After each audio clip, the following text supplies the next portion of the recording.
더 시험 문제 많이 나올 수 있는 게 도요새에 관한 명상 파트이기 때문에 힘드시더라도 집중 열심히 해주시기 바랍니다. 일단 내용만 보면 내용이 그렇게 엄청 길진 않아요, 여러분들.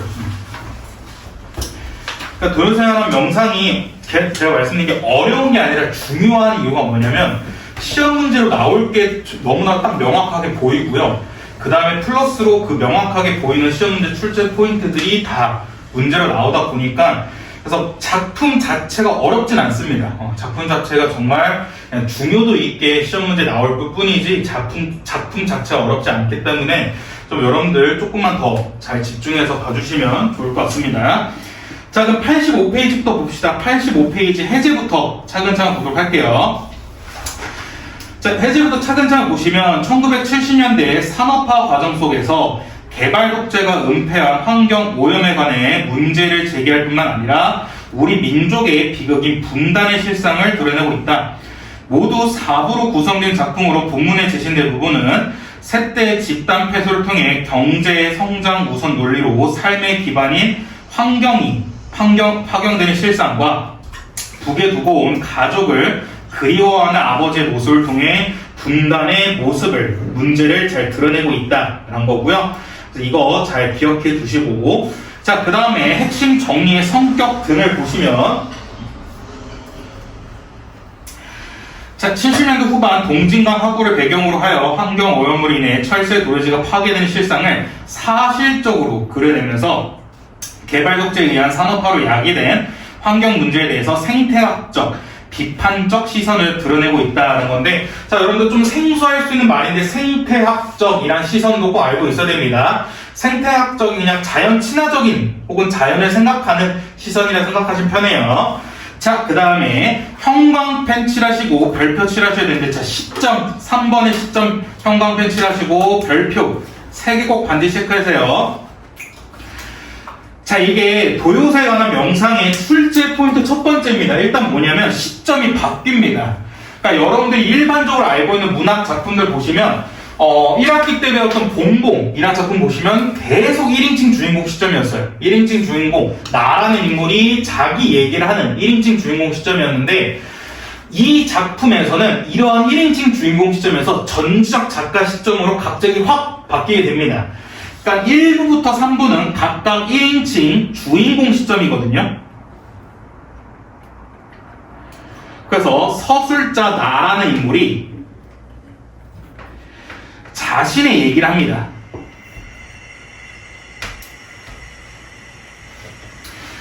그래서 1부부터 3부는 서술자 나가 자신의 이야기를 하는 1인칭 주인공 시점을 보여주고, 그 다음에 4부에서는 전지적 작가 시점을 보여주거든요. 전지적 작가 시점은 1인칭 대명사인 1인칭 서술자 나가 없습니다.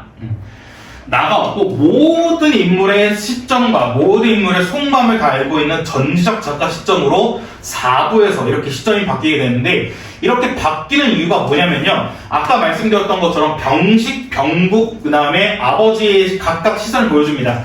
이해타산적인 모습, 자연 친화적인 모습, 그 다음에 좀 통일을 바라는 그런 모습을 각각 보여주면서 우리 스스로 한번 생각할 시간을 주는 거예요. 독자 스스로 그러게 자연을 파괴하는 게 과연 좋은 걸까? 자연을 파괴하는 거를 경제 성장이라는 논리 하에 이걸 이해해도 될까?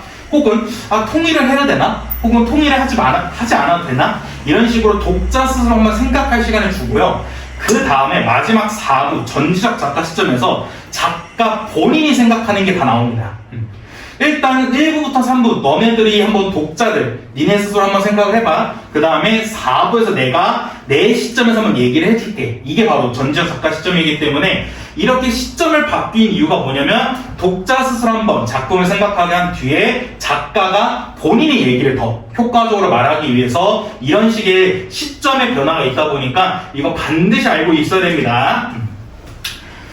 자, 그다음 주제가 오히려 그렇게 어렵진 않습니다. 주제 간단합니다. 환경오염 문제를 비판하고요. 그 다음에 민족의 비극적 현실에 대한 인식을 보여주고요.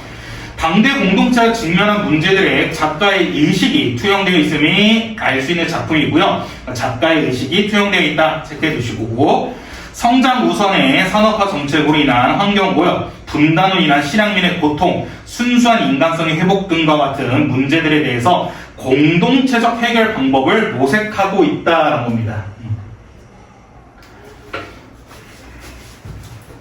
그래서 이런 거 잘 체크해 두시면 좋을 것 같고요. 자, 그 다음에 또 형광펜 특징 이 세 가지 잘 체크해 두셔야 됩니다. 얘도 형광펜 칠하시고 별표 해 두셔야 되는데, 일단 첫 번째 특징으로는 우리 아까 계속 얘기했던 시점의 변화입니다. 그래서 각 부마다 서술 시점을 달리하여 등장인물의 내면을 효과적으로 드러낸다. 혹은 사건을 다각도로 볼 수 있게 합니다.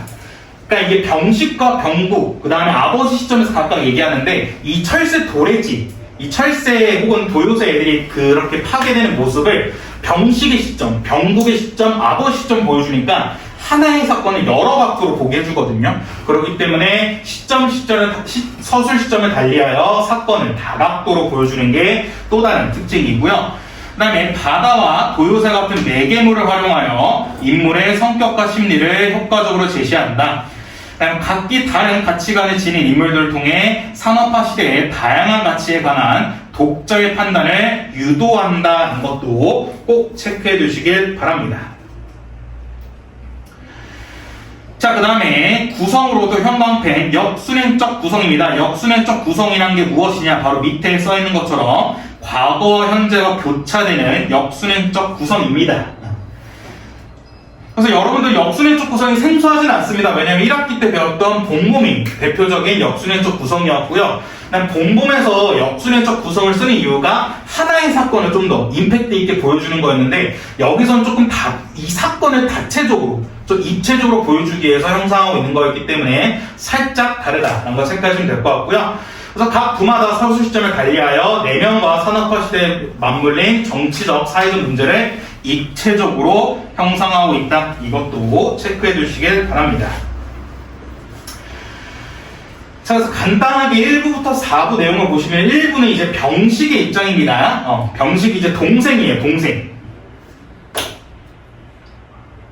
동생인데, 이제 가족들, 그 다음에 가족들에게 부정적인 나는 재수를 하면서 친구와 함께 밀렵한 도요새를 팔아서 유흥비를 쓸면서 생활한다. 그래서 몹시 돈을 좋아하는 이해타산적인 예를 보여주고요.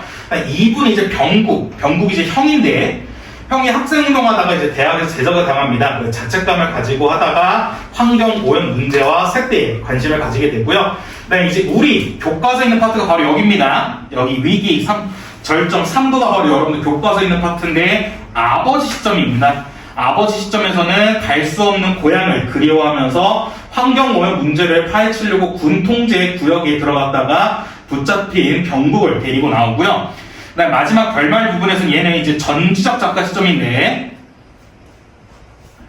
이제 여기서 병국과 병식이가 서로 싸웁니다. 싸우게 되고요. 병국은 홀로 바닷가에서 도요새 비상을 보고 따라가다가 놓쳐버리고 만다. 이런 거 체크해 주시면 되는데, 그래서 미리 말씀을 드리면 여기서 인물들 관계가 어떠냐면요.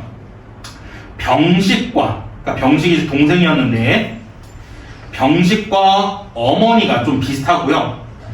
병국, 형과 아버지가 좀 비슷합니다. 그래서 얘네 병식과 병식 어머니 입장에서는 좀 자연을 이해타산적으로 보는 애들이고요. 병국과 아버지는 조금 자연 친화적으로 보는. 그래서 작품 전체를 보시면 병식이는 병국이를 이해 못해요. 형을 되게 이해 못하는데 아버지는 좀 이해를 해요. 그래서 아버지는 병국이한테 너 왜 그랬니? 라는 식으로 이제 서서히 조금씩 대화를 하는 식의 모습을 보여줌으로써 병국과 아버지는 좀 비슷한 모습 보여주고 병식과 어머니가 좀 비슷한 모습을 보여준다. 라는 거 체크해 주시면 될 것 같습니다. 오케이? 자, 그럼 이제 86페이지 본문으로 바로 들어갈게요. 자, 86페이지 도요새에 관한 명상이고요. 자, 일단 도요새에 관한 명상 들어가기 전에 옆에 도요새에 관한 명상의 제목의 의미 한번 보고 갈게요. 자, 명상이란 것은 고요히 눈을 감고 깊이 생각함 또는 그런 생각을 의미하므로 도요새에 관련된 병식의 물질 중심적 사고, 병국의 생태주의적 사고, 아버지의 고향에 대한 그리움 등과 같은 인물들의 내면을 드러낸다 할 수 있다는 거. 그래서 이 도요새에 관한 명상이라는 제목의 의미는 인물들의 다양한 내면을 드러낸다는 거 체크해 두시면 될 것 같습니다. 자, 그 다음에 작품 들어가기 전에 미리 말씀드리면 얘 역시도 밑에 어휘, 어구풀이 이거 다 알고 계셔야 됩니다. 그래서 어휘, 어구풀이 별표 쳐놓고 얘도 뜻 다 알고 계세요.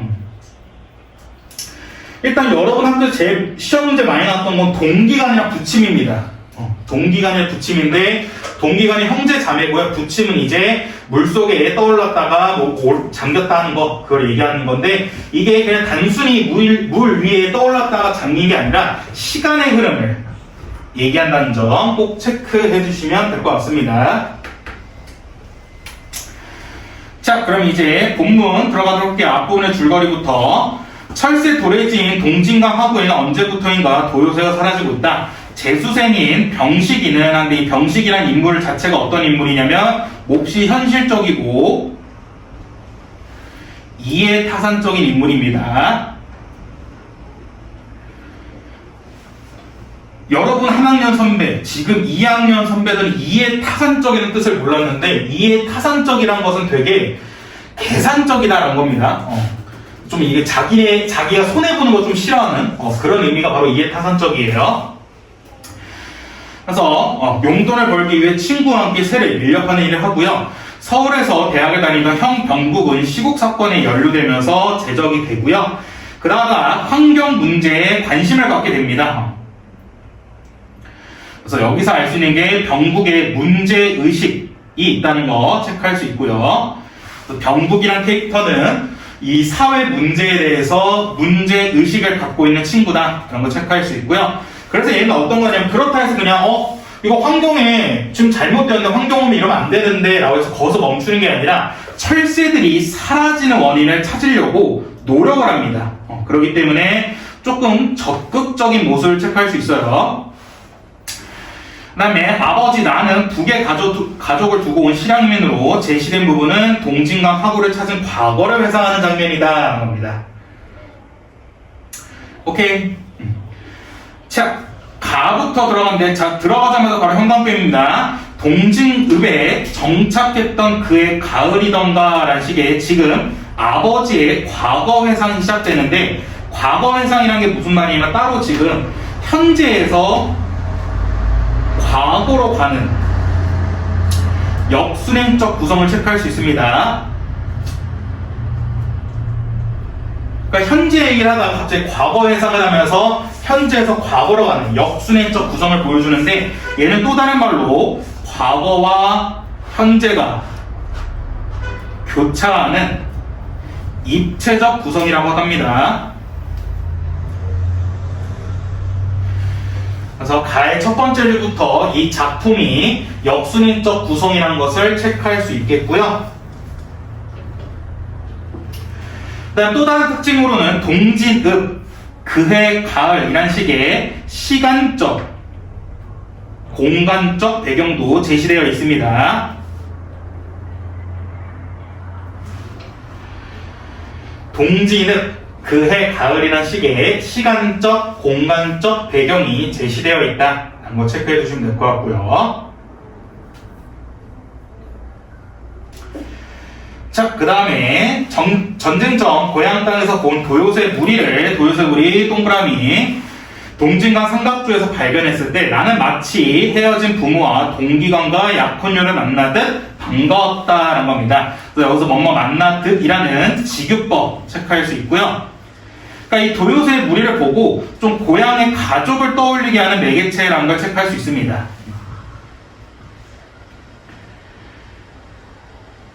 그래서 뭐라 하냐면 너희들이 휴전선 위 통천을 거쳐 이곳에 날라왔으려니 하는데 자 너희들이라 하거든요. 너희들이란 것은 사람한테 쓰는 표현인데 여기서 너희들은 도요새입니다. 그래서 도요새를 의인화하고 있다 체크할 수 있겠고요. 하고 대답 없는 물음을 던지며 울컥 사무쳐오는 향수가 내 심사를 못 딘디게 긁어놓았다는 건데 그러니까 이 사람은 지금 고양이는 그림으로 가슴이 엄청 아픈 거고요. 그다음 무엇보다 도요새 무리는 나와 달리 남북을 자유롭게 왕래합니다. 그래서 여기서 뭘 체크할 수 있냐면 이 도요새 무리가 객관적 상관물이라는 걸 체크할 수 있거든요.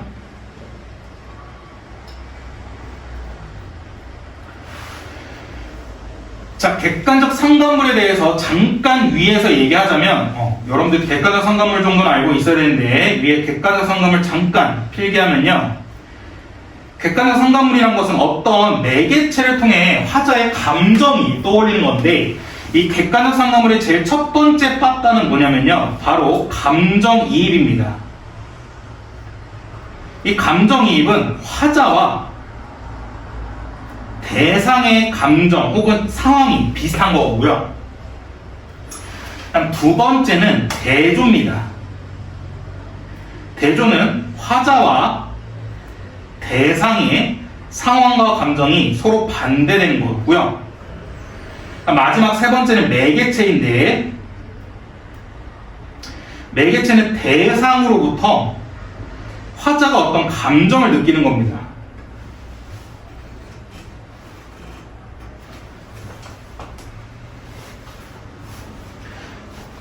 자, 그래서 여러분들이 객관적 상관물은 감정이, 대조, 매개체 이 세 가지가 있고요. 이 세 가지를 각각 예시로 알고 있는 게 좋은데, 그러니까 만약에 예를 들어 여러분들이 여자친구, 남자친구 있었는데 헤어졌어요. 애인이랑 헤어지고 나서 카페에 갔는데 카페에서 여러분들 외롭게 그냥 혼자 뭐 공부를 하거나 아니면 책을 읽고 있었는데 옆 테이블에서 어떤 커플이 막 싸우다가 커플이 우리 헤어져 하면서 여자가 남자의 뺨을 쫙 때리고 간 겁니다. 가고 나서 이제 남자가 홀로 남아서 막 우는데 그 우는 남자를 보고 여러분들 무슨 생각하냐면 저 새끼도 차였구나 하면서 차인 남자를 보면서 여러분 역시 나도 차였는데 하면서 그 이별의 아픔을 헤어짐의 아픔을 다시 떠올리게 되거든요. 그게 바로 감정이입이고요. 반대로 여러분들이 헤어지고 나서 카페에 갔는데 옆 테이블 커플이 너무 알콩달콩 놀게 되면 나와 상황이 반대되죠. 그렇게 나랑 상황이 반대되는 대상을 보면서 나도 저런 때가 있었는데 하면서 이별의 아픔, 헤어짐의 아픔을 다시 한번 겪는 게 대조이고요. 매개체는 뭐냐면 여러분들이 일요일 아침마다 여자친구랑 짜파게티를 끓여 먹는 거야. 짜파게티 끓여 먹는데 여자친구 헤어지고 나서 여러분 혼자서 이제 딱 부엌에 가서 선반을 열었는데 짜파게티가 툭 떨어진 거야. 근데 그 짜파게티를 보기 전까지 여러분들은 여자친구 생각이 전혀 안 났는데 짜파게티를 보자마자 내가 일요일 아침마다 여자친구랑 짜파게티 끓여 먹었는데 지금은 내가 헤어져가지고 이걸 혼자 먹네. 그 전까지는 이별의 아픔을 전혀 느끼지 않았는데 짜파게티 하나를 보고 그런 아픔을 느꼈거든요. 그게 이제 바로 매개체입니다. 그래서 여러분들이 여기서 나오는 게 뭐냐면 속민국을 좀 생각하시면 되는데 바로 이 전에 시험이었던 2학기 중간고사에서 감정이입은 뭐냐면 빈배였어요. 빈배가 혼자 있으니까 사공 없이 혼자 있는 모습이 마치 나와 같다라는 거였고 매개체는 반벽청등이었습니다. 반벽청등이 무드등인데 그냥 무드등 이렇게 홀로 켜져 있는 거 보고 이 사람이 원래는 아무런 그런 감정이 없었는데 무드등 보고 쟤는 왜 혼자 저렇게 있는 거야. 저 새끼도 외롭겠다 하면서 자기도 외로움을 느낀 게 매개체였거든요.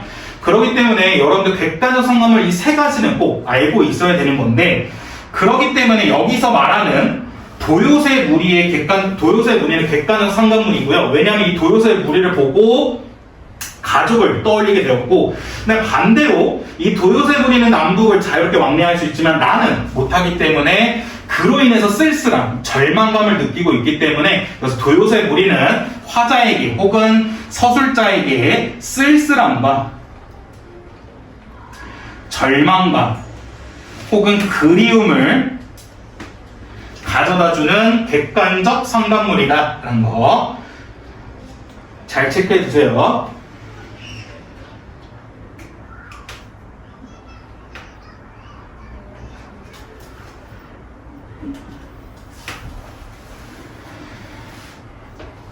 자, 그 다음에 가져온 설명을 기울이면 나는 새떼와 많은 대화를 나누었다는 건데 이 사람은 또 새떼를 가족처럼 계속 여기는 겁니다. 내가 말하고 내가 새가 되어 대답하는 그런 대화를 아무도 이해할 수 없을 것이다. 새가 고향 땅 부모님이 되고 형제가 되고 어떤 때는 약혼자가 되어 내게 들려주던 그 많은 이야기를 나는 기쁨에 들떠 때때로 서러움에 젖어 화답하는 그 시간만이 내게는 살아있는 진정한 시간이었다는 건데, 자, 형광펜. 그 시간만이 내게는 살아있는 진정한 시간이었다. 형광펜 칠하시고 별표 쳐주세요. 예, 밑줄 쳐놓고 기억 혹은 니은 해놓고 이거에 대한 의미가 나오는데, 그 시간만이 살아있는 진정한 시간이었던 건 뭐냐면요. 일단 첫 번째, 서술자는 과거를 그리워하고 있습니다. 그러니까 그 과거의 부모님 혹은 과거의 가족, 과거의 약혼녀를 생각하면서 대화라는 시간이 살아있는 시간이라 했기 때문에 과거를 그리워하고 있고요. 근데 이 사람 지금 현재를 살아가고 있잖아.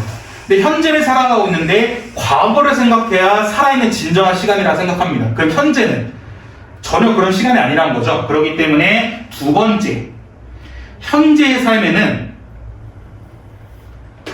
어떠한 삶의 의미를 못 찾고 있는 겁니다.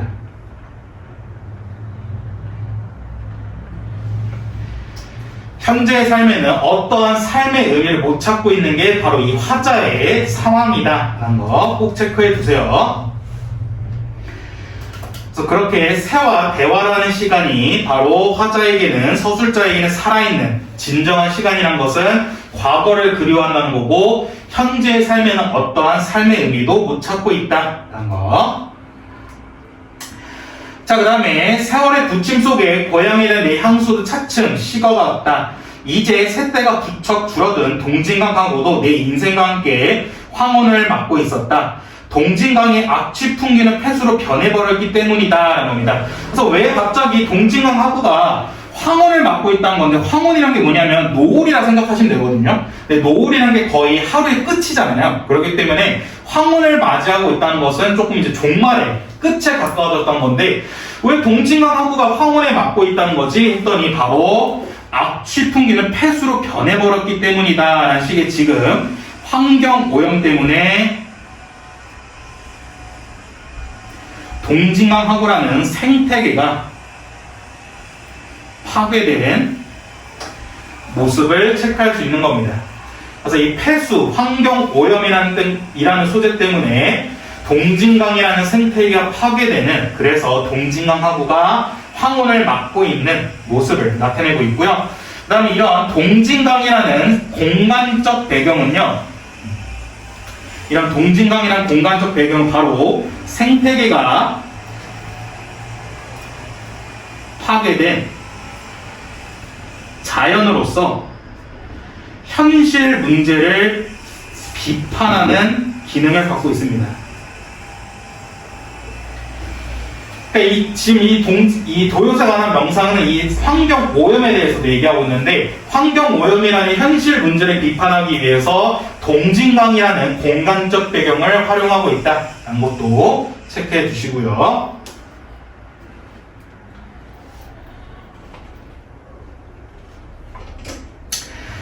자, 그 다음에 지금 보는 바다 역시 헤엄쳐 북상하면 며칠 내 고향에 도달할 수 있을 것 같던 거리가 까마득히 멀어 보였다는 겁니다. 그래서 까마득히 멀어 보였다는 것 자체가 좀 심리적 거리감을 느꼈다는 거고요. 심리적 거리감을 느꼈다는 것 자체가 뭐냐면 좀 어색해졌다는 겁니다. 그러니까 이게 왜냐면 이 사람이 왜냐면 기억이 안 나네. 무슨 영화야? 어떤 영화, 좀 코미디, 임창정 씨가 나오는 어떤 코미디 영화인데, 그 코미디에서 이제 38선을 긋거든요? 38선이 이제 여기 철조망을 설치하는데, 그 아무것도 모르는 마을 주민들이 그걸 도와줘. 도와준 다음에, 이렇게 도와주면, 이렇게 해주면 되지 했는데, 그 철조망을 치던 미군 애들이, 이 새끼들 뭐해? 이럽니다. 이 새끼들, 야, 너네 가! 이러거든요? 근데 이 가라고 하는 것을 도와달라는 건 줄 알고 더 도와주거든요? 그 도와주면서 강제로 이산가족이 됩니다. 그러니까 철조망 이렇게 세우다가 세운 쪽은 이제 북쪽이 돼버리는 거고, 남아있는 쪽이 남쪽이 되면서 이 애들이 강제로 헤어지게 되거든요. 이 사람들이 거기서 뭐라 하냐면 며칠 뒤면 만나겠지 해요. 왜냐면 그 철조망이 그렇게 잘 꼼꼼하게 만든 게 아니고 그냥 나무 세운 거였기 때문에 이거 금방 허물고 금방 또 다시 만나겠지 하는데, 그게 지금까지도 해결이 안 됐잖아요. 거의 70년이 넘었는데도 안 됐기 때문에 이 사람은 똑같은 생각인 겁니다. 이렇게 휴전되고 얼마 뒤면 다시 고향으로 갈 수 있겠지 했는데, 그게 이제 10년이 되고 20년이 되고 30년이 되다 보니까 이제는 점차 이젠 못 가지 않을까? 라는 생각이 들면서 그러면서 고향에 대한 어색함이 들면서 심리적 거리감을 느끼게 된 겁니다. 오케이? 자, 그래서 철새는 나분의 새는 휴전선을 넘어 자유를 왕래하건만은 나는 그곳으로 갈 수 없다는 안타까움만 해가 갈수록 내 이마에 깊은 주름을 새겼다는데, 자, 형광펜 안타까움만 해가 갈수록 내 이마에 깊은 주름을 새겼다라고 합니다. 자, 여러분들 안타까움이라는 게 눈에 보이나요? 눈에 안 보이죠. 그렇기 때문에 이 안타까움이라는 것 자체가 추상적이거든요. 추상적이라는 게 눈에 보이지도 않고 손으로 잡을 수 없는 것을 바로 추상적인 거라 하는데, 이 안타까움이 주름을 새겼답니다. 우리 주름 새기면 눈에 보이죠. 그렇기 때문에 이렇게 눈에 보이면 구체화했다 하거든요. 눈에 보이거나 손으로 잡을 수 있는 것을 바로 구체화하는데, 그래서 이런 안타까움, 눈에 보이지 않고 손으로 잡을 수 없는 안타까움이라는 추상적 대상을 마치 눈에 보이는 것처럼 주름을 새겼다 해가지고 추상적인 대상을 구체적으로 형상하고 있습니다. 오케이? 그 다음에 깊은 주름을 새겼다는 게 또 다른 말로 무슨 말이냐면요, 얘는 시간의 흐름을 나타내요. 왜냐면 우리가 나이를 먹을수록 이마에 이렇게 주름이 생기잖아요. 그렇기 때문에 주름이 하나하나 더 생겼다는 것은 그만큼 시간이 흘렀다는 거기 때문에 깊은 주름을 새겼다는 것은 바로 시간의 흐름 역시 나타내고 있다는 거. 오케이? 여기까지 괜찮나요? 조금 처음부터 빡셌어요. 처음부터 좀 빡셌는데, 이게 언제나 이런 시험 요소는 계속해서 똑같이 나옵니다. 뭐 의나 아니면 객관적 상관물, 역순행적 구성, 혹은 현재의 삶의 의미가 찾아올 수 없다, 아니면 추상적 대상을 구체화로 형성하고 있다. 이런 게 바로 대표적인 시험 출제 포인트다 보니까 자, 이런 거 꼼꼼하게 잘 알고 계시고요. 자, 그 다음에 이제 나로 갈게요. 이제 나는 다시 현재로 돌아왔습니다. 얘는 현재예요. 담배 한 대를 피워 물고 나는 여느 날처럼 신문을 폈다. 특별한 읽을 거리나 속 시원한 기사가 눈에 띌 리 없었다. 오전에는 별 할 일이 없으므로 1면부터 8면까지 샅샅이 읽고 저녁 텔레비전 프로를 훑어보았다. 조망하는 권투 중계는 없었다. 벽시계를 보았다. 이제 겨우 10시였다. 지금 기원으로 나간다 해도 강 회장이 벌써부터 출근할 수 없다. 강 회장이 누구신지 강 회장에 대해서 조금 더 친절하게 디테일을 말해주거든요. 뭐라 하냐면, 강 회장은 강원도 동진시 통천군 국민회 회장으로 나와 15년이 넘는 형제처럼 지내는 사이였다. 강 회장 고향이 부전령 아외 송화였고 나보다 7년 연상이었다. 흥남 철수 때, 다음 페이지, 흥남 철수 때 처와 자녀들을 고향에 두고 홀로 피난을 내려와 구제품 따위를 파는 행상을 시작해서는 60년대 초 이곳에 정착하여 상동시장에서 포목점을 내었다. 동진읍이 시로 승격되자 강 회장이 사둔 작종지의 지가가 뛰었고 점포가 무척 커졌다. 그러나 1년 전 고혈압으로 쓰여졌다. 일어난 뒤에 토목업도 남한에서 새 장가를 들어 얻은 여편네에게 넘기고 바둑으로 소위를 지냈다 하고 있거든요. 여기 보시면 강 회장이 새로운 나력을 소개하는데 요약조로 소개하고 있습니다. 그러니까 이 흥남 철수 때부터 지금까지 거의 20년이 넘는 그 강 회장의 시간을 그냥 간단하게 한 6줄, 7줄을 간단하게 요약서술을 하고 있는데, 이렇게 요약서술을 함으로써 어떤 효과를 얻을 수 있냐면요, 사건 전개 속도가 되게 빠릅니다. 그러니까 여러분들 한번 상상해 보시면 강 회장이 20년 넘는 이 시간을 다 대화로 디테일하게 보여줘봐. 그럼 이 작품이 엄청나게 길어지겠죠. 근데 그게 아니라 그냥 간단하게 6줄로 소개하니까 어때? 너무 짧고 간단하게 요약이 됐거든요. 그렇기 때문에 사건 전개 속도가 빨라졌다는 것을 체크할 수 있고요. 그 다음에 지금 얘 보시면 막 원래는 열심히 일했었는데 그냥 지금은 바둑만 하고 있기 때문에 되게 무기력한 삶을 또 체크할 수 있습니다.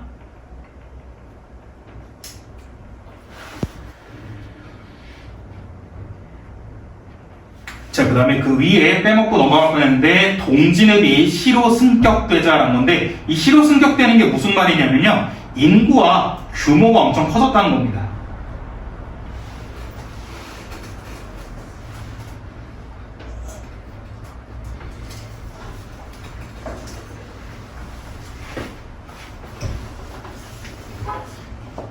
오케이. 자, 그 다음에 그 밑에 핵심 속속. 이것도 핵심 속속이 지워졌냐? 자, 첫 번째 서술 시점의 변화. 자, 이거 형광펜 칠하시고 별표 꼭 3개 이상 해주세요. 계속 강조했습니다. 서술 시점의 변화. 도요새에 관한 명상에서 엄청 중요합니다. 자, 한번 보시면 각 부마다 시점을 달리하여 서술함으로써 등장인물의 내면을 효과적으로 더 잘 보여주고 있고요. 그다음 형광펜 마지막 결말을 여기서부터 마지막 결말을 전지적 작가 시점으로 서술한 것은 작가가 의도하는 사회, 문화적 가치를 독자들에게 효과적으로 전달하기 위한 소설적 장치라는 겁니다. 그러니까 1부부터 3부까지는 1인칭 주인공 시점을 보여주고 왜 갑자기 4부에서는 전지적 작가 시점을 왜 보여줬냐? 아까 말씀드렸던 것처럼 작가가 자신이 생각하는 작가의 생각을 효과적으로 전달하기 위해서 전지적 작가 시점으로 얘기하고 있다는 거였고요. 이러한 시점의 변화를 통해 실향민의 한 무분별한 산업화가 이끈 환경 오염, 물질 만능주의적 가치관 등 현대사회의 여러 문제를 동시에 보여주면서 각기 다른 성격과 가치관을 지닌 인물들로 동일한 사건과 사물을 해석하는 다양한 관점을 보여줌으로써 여러 작품을 읽은 것 같은 효과를 준다는 겁니다. 자, 이것도 꼭 기억해 두세요. 이거 작년에 딱 이게 시험에 나왔었거든요. 여러 작품을 읽은 것 같은 효과를 준다라고 선지가 있었는데 이거를 애들이 그냥 무슨 여러 작품이라면서 다 적절하지 않다 했는데 맞는 표현입니다. 잘 기억해 두시고요. 기법적으로도 새롭고 소재면서로 특이한 이와 같은 서술 방식은 참다운 삶의 진전성을 회복하려는 작가 의식을 효과적으로 보여주는 것이라고 할 수 있다는 거 잘 체크해 두시고요.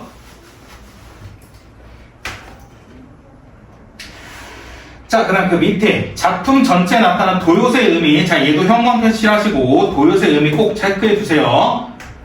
자, 얘도 서술용으로 많이 나옵니다. 병식에겐 도요새가 경제적 이익 추구의 대상으로 한마디로 물질적 가치 혹은 물질적 수단이라 볼 수 있고요. 병국에게는 지켜야 할 생명, 정신적 자유의 상징으로서 정신적 가치로 자신과 동일시하는 게 바로 도요새입니다. 그 다음에 아버지 입장에서는 남북 분단으로 인한 사람들의 아픔과 슬픔을 얘기하는데 시향 아니면 분단 고향을 떠올리게 하는 게 바로 아버지에게 도요새의 의미인 거고요. 그래서 앞서 말씀드렸던 것처럼 병국의 아버지는 좀 정서적, 정신적인 유대감을 갖고 있어요.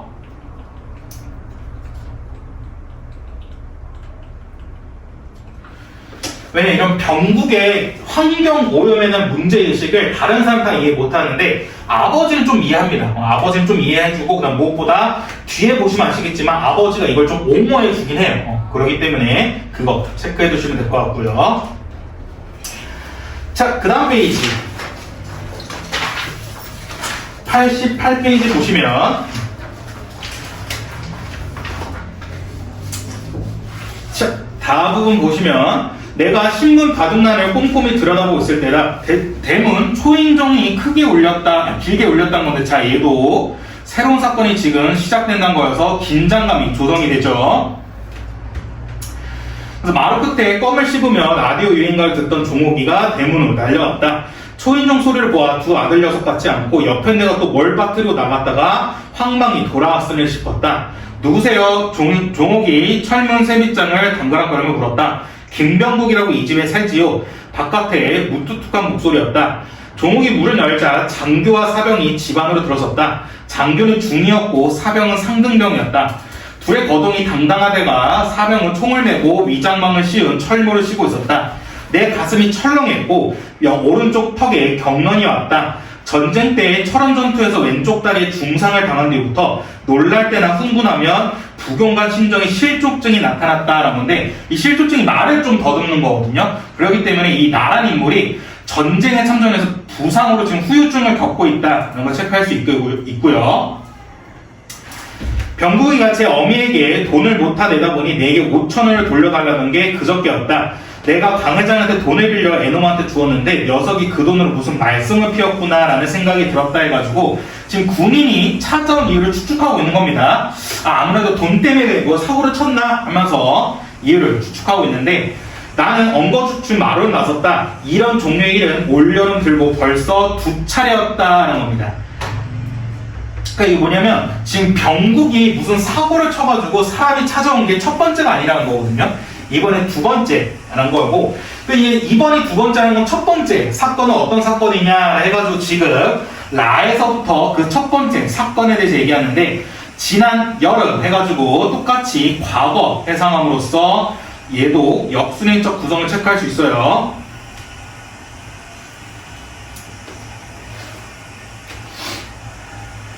또 과거로 갑자기 슝 들어갔어요.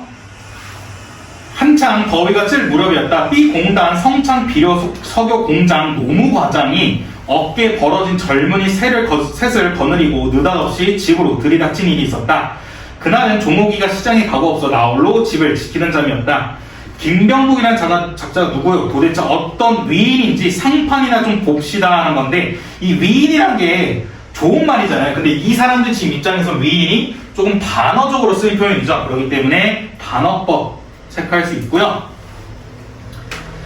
젊은이 하나가 주먹을 내돌며 기세등등하게 말했다. 내 아들놈인데 당신은 누구요? 하면서 기세에 눌려 난 또 말이 더듬었는데, 그래서 여기서 체크할 수 있는 게 이 아버지가 좀 소심한 인물이라는 것도 체크할 수 있습니다. 당신 자식이라 하면 아직 맞박이 새파란 놈이겠군. 그러니까 이게 뭐냐면 머리 피도 안 말았다 그 표현이거든요. 그래서 그 새끼 좀 봅시다. 다른 젊은이가 윽박질렀다. 아들은 지금 집에 없어. 무슨 일이래 이런 것이요. 그 자식이 간대를 불어라. 당장 작살을 내고 말 테니 하면서 또 다른 젊은이가 방문 열린 큰 방과 건너방을 기웃거려 말했다. 마음 좀 되어 보이는 노무 과장이라는 사람이 되게 정중하게 또 인사했던 겁니다. 그러니까 앞에 젊은이 애들은 되게 좀 위협을 했는데, 이 노무 과장은 또 정중하게 서로 상반된 태도를 보여줘요. 뭐라 하냐면, 이거 소란을 피워 죄송합니다. 병국이란 자쟁을 만날 수 없겠습니까? 하면서 상반된 말투로 격식과 예의를 갖추는 모습을 보여주고요. 노무 과장이 젊은이들을 제지시킨 말했다. 마루에라도 좀 앉으십시오. 앉고 자시고 할 시간이 없단 말이오. 한 젊은이가 말했다. 가만히 있자. 병국이를 찾자면 아무래도 힘들겠네요. 자정이 돼야 돌아오니 난들 행선지를 알 수 있어야죠. 사실을 말씀드리자면 선생님 자제분이 우리 회사를 상대로 관계 요로의 진정서를 냈습니다. 라고 합니다. 이 선생님 자제분이라는 게 바로 병국을 얘기하고요.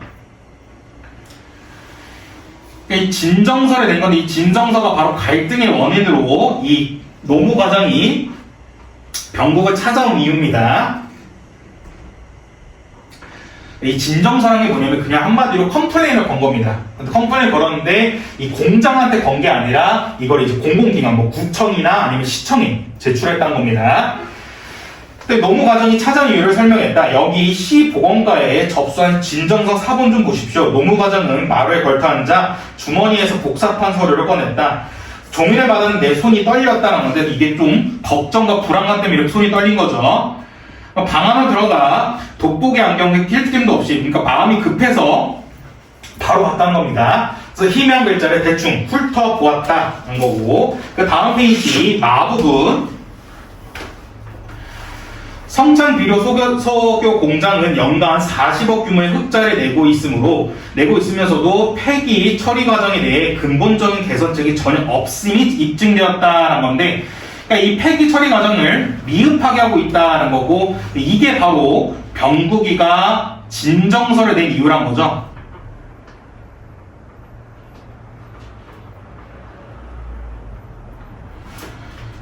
그래서 지난 8월 4일 새벽 2시 20분 당 공장은 야암을 틈타 암모니아 가스를 다량으로 배출하여 그 가스가 폐교천을 따라 안개처럼 덮쳐 동진강 하류로 확산된 바 있다. 이로 인하여 새벽 4시 10분 동진강 하류에서 오징어잡이에 출하하려는 어미 18명이 심한 두통과 구토증으로 실신한 사건이 있었다.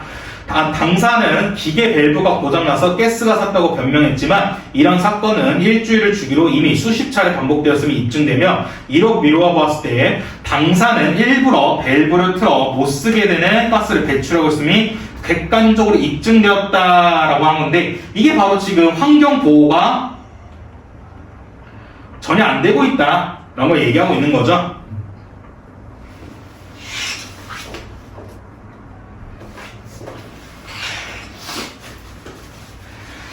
자, 그래서 이 병국의 진정서라는 것 자체가 어떤 소재, 어떤 의미를 갖고 있냐면요.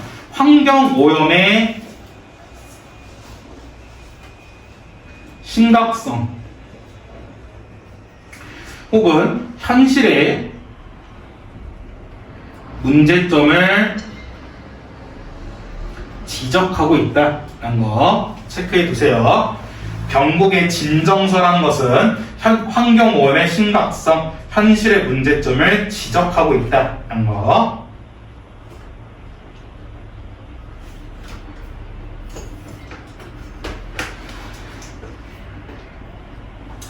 자, 그 다음에 다시 88페이지 옆에 이 교과서 날개 질문 한번 보고 가시면 서술 방식과 관련된 내용을 하고 있는데 한번 보시면 앞에 단락들은 서술자가 사건을 직접 말해주거나 요약하여 설명하는 직접 서술 방식이 주로 사용되었고요.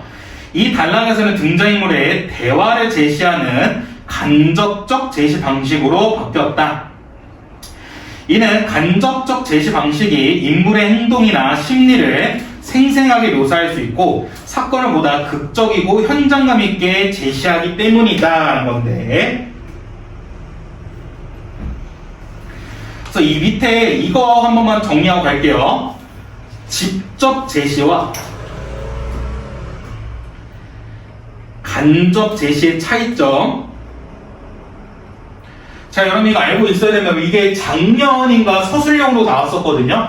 직접 제시와 간접 제시의 차이점에 대해서 서술해라 라는 게 시험지에 나왔었는데, 일단 직접 제시와 간접 제시의 공통점은 뭐냐면요, 서술 방식입니다. 서술자가 어떻게 이 이야기를 서술하고 있는지 서술 방식에 대한 게 바로 직접 제시와 간접 제시고요. 그럼 얘네 각각 차이점이 무엇이냐 하는 건데, 일단 직접 제시라는 게 무엇이냐면요, 말하기 방식 혹은 요약적 제시라고 해요.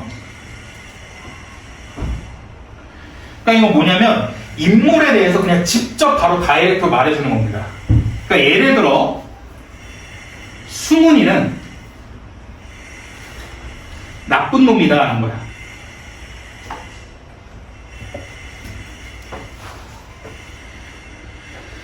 그러니까 승훈이는 나쁜 놈이라고 서술자가 그냥 인물에 대해서 바로 다이렉트로 직접 제시해준 게 바로 직접 제시 방법이고요. 그 다음에 간접 제시는 뭐냐면요, 간접 제시는 보여주기 방식 혹은 극적 제시 아니면 다른 말로 장면적 제시라고 하는데,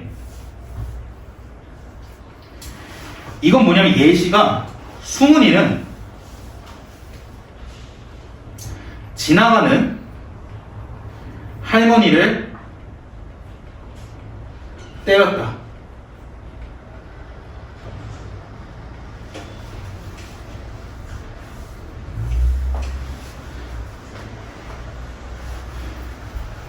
자, 승훈이는 지나가는 할머니를 때렸다. 그럼 승훈이는 어떤 놈이야? 미친놈이거나 나쁜 놈이겠죠. 그래서 이런 식으로 간접 제시는 인물의 행동과 대화를 통해서 인물에 대한 정보를 주는 거야. 이게 바로 간접 제시입니다. 근데 직접 제시는 인물의 행동과 대화를 통해서 인물에 대해 얘기해 준 게 아니라, 야 이런 시간 없어, 그냥 빨리 인물에 대해서 얘기해 해서 승훈이는 나쁜 놈이다 라고 그냥 다이렉트로 말해주고 빠르게 넘어가는 게 직접 제시입니다. 오케이? 그렇기 때문에 직접 제시의 장점은 뭐냐면 앞에서 말씀드렸던 것처럼 사건 전개 속도가 매우 빨라요.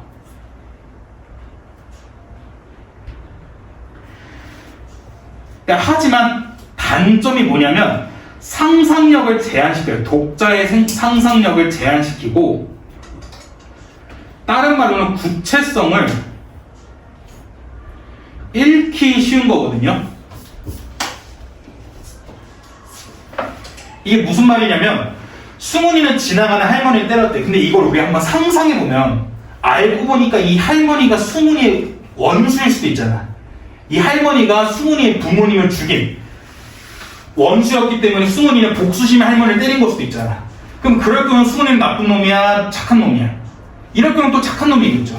그래서 이런 식으로 좀 상상을 할 수 없도록 독자의 상상력을 제한시키는 게 바로 직접 제시고요. 반면에 간접 제시는, 옆에 이거 좀 공간이 부족한데, 얘의 장점은 독자의 상상력을 자극시킵니다.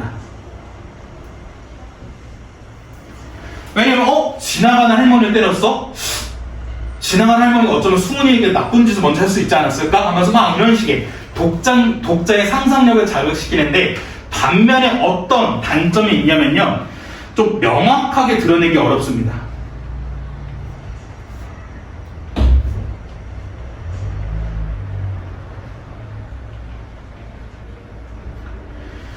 왜냐면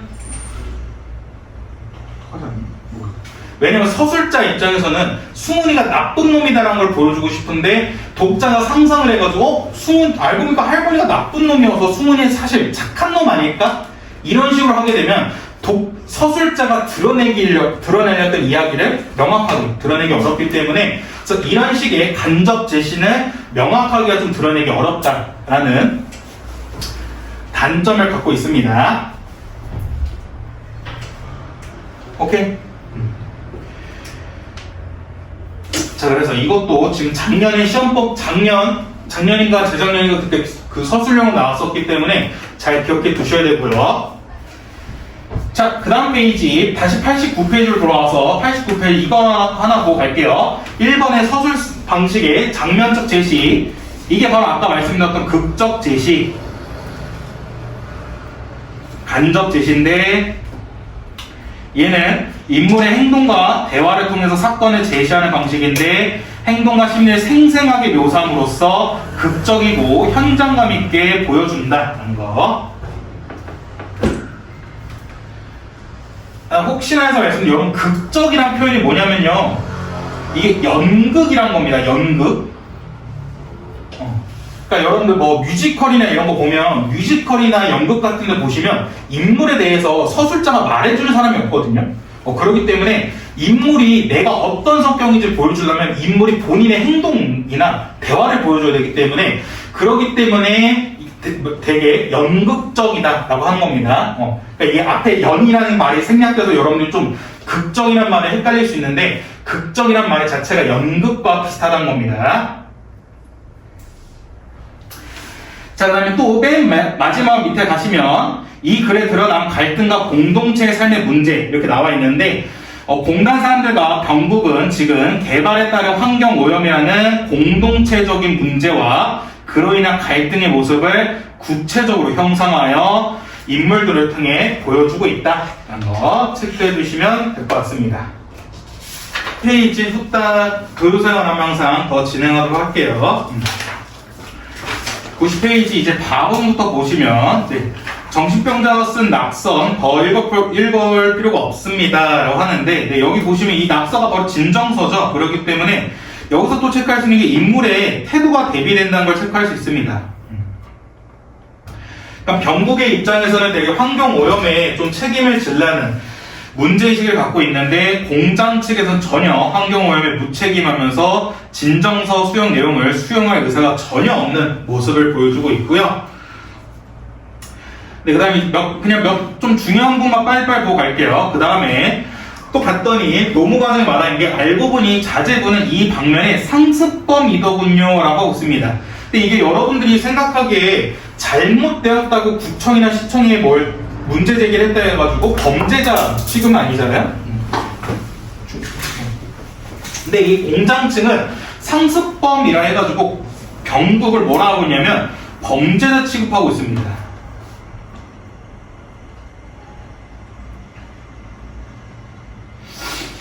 그렇기 때문에 여기서 또 인물의 대비가 찾아볼 수 있고, 그 다음에 상습범이란 건 초범이 아니란 거죠. 그렇기 때문에 두 번, 세 번 했던 거니까 이전에도 계속해서 진정서를 제출했다는 걸 체크할 수 있습니다. 자, 이것도 내용일치로 조심하셔야 돼요. 내용일치로도 이번에 병국이가 진정서를 낸 건 처음이다 라는 식의 내용일치 나올 수 있는데, 네, 그건 적절하지 않습니다. 상습범이랬기 때문에 이전부터 진정서를 계속 제출했다는 걸 체크할 수 있고요. 그 다음에 또 이 노무 과정이 뭐라 하냐면, 사람이 아닌 한낱 새나 물고기가 죽은 것 같고 왜 이걸로 난리냐를 하는데, 노무 과장 목소리가 열을 띄더니 새나 물고기라는 말에 힘주어 강조했다는 것 통해서 뭘 알 수 있냐면, 환경보다 인간이 더 중요하다는 인간 중심적 사고가 바로 노무 과장이다라는 걸 체크할 수 있습니다. 또 뭐라 하냐면, 국민소득 1,000달러 1달성에 오늘날 조국 근대화가 다 무엇으로 이루어진 성과인지 선생님도 아시지요 해가지고 경제성장을 매우 중요하게 생각했던 사고방식을 체크할 수 있고, 또다시 1,000달러라는 걸 통해서 시대적 배경이라는 것도 체크할 수 있고요. 이러한 조국 근대화가 환경오염을 정당화할 수 있는, 정당화하는 근거란 것을 체크할 수 있습니다.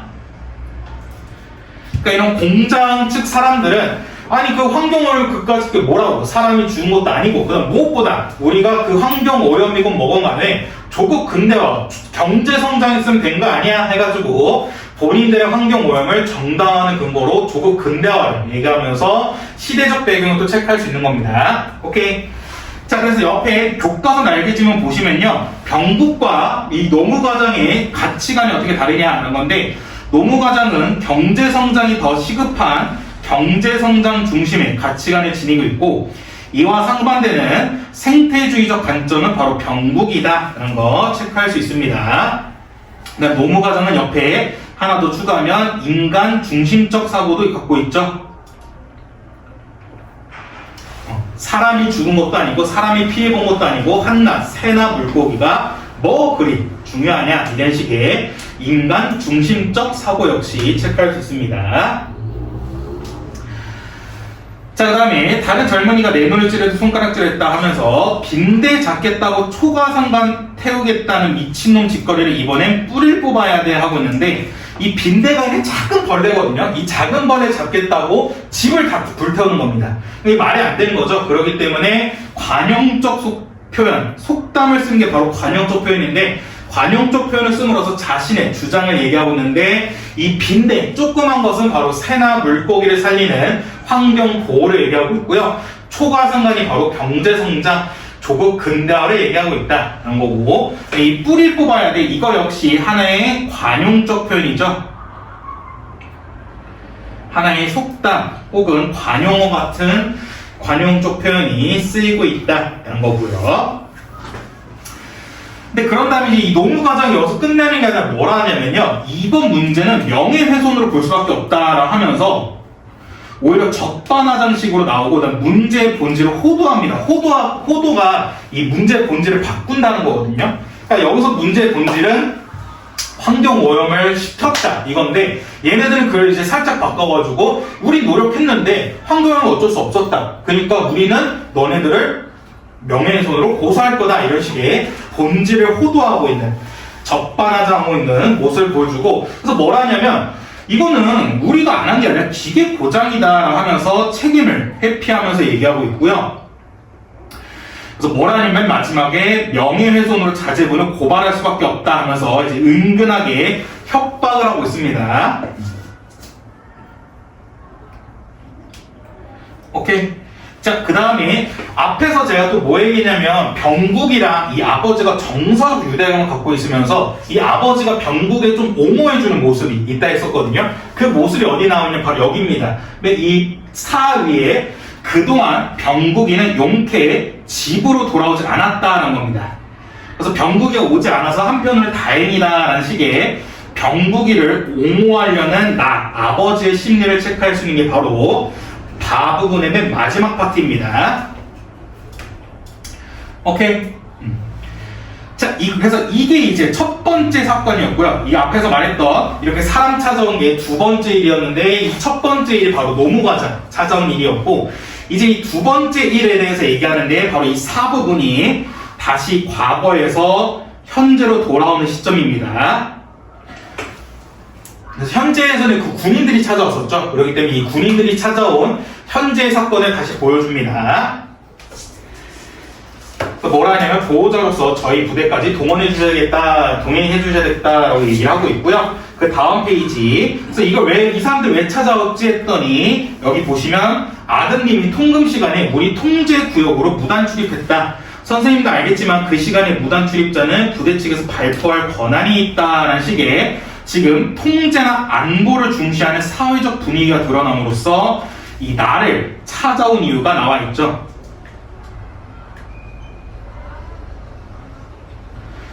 그러니까 뭐 여러분들 지금도 이렇게 군부대를 그냥 허락 없이 들어가면 안 되긴 하는데 이때 당시 무슨 문제가 있었냐면 이때 당시 그거거든요. 그 북한 애들이 잠수함 타고 들어갔어요. 잠수함 타고 저 강원도 강릉인가? 그쪽 앞바다를 통해서 이렇게 들어와가지고 그때 걔네가 청와대까지 옵니다.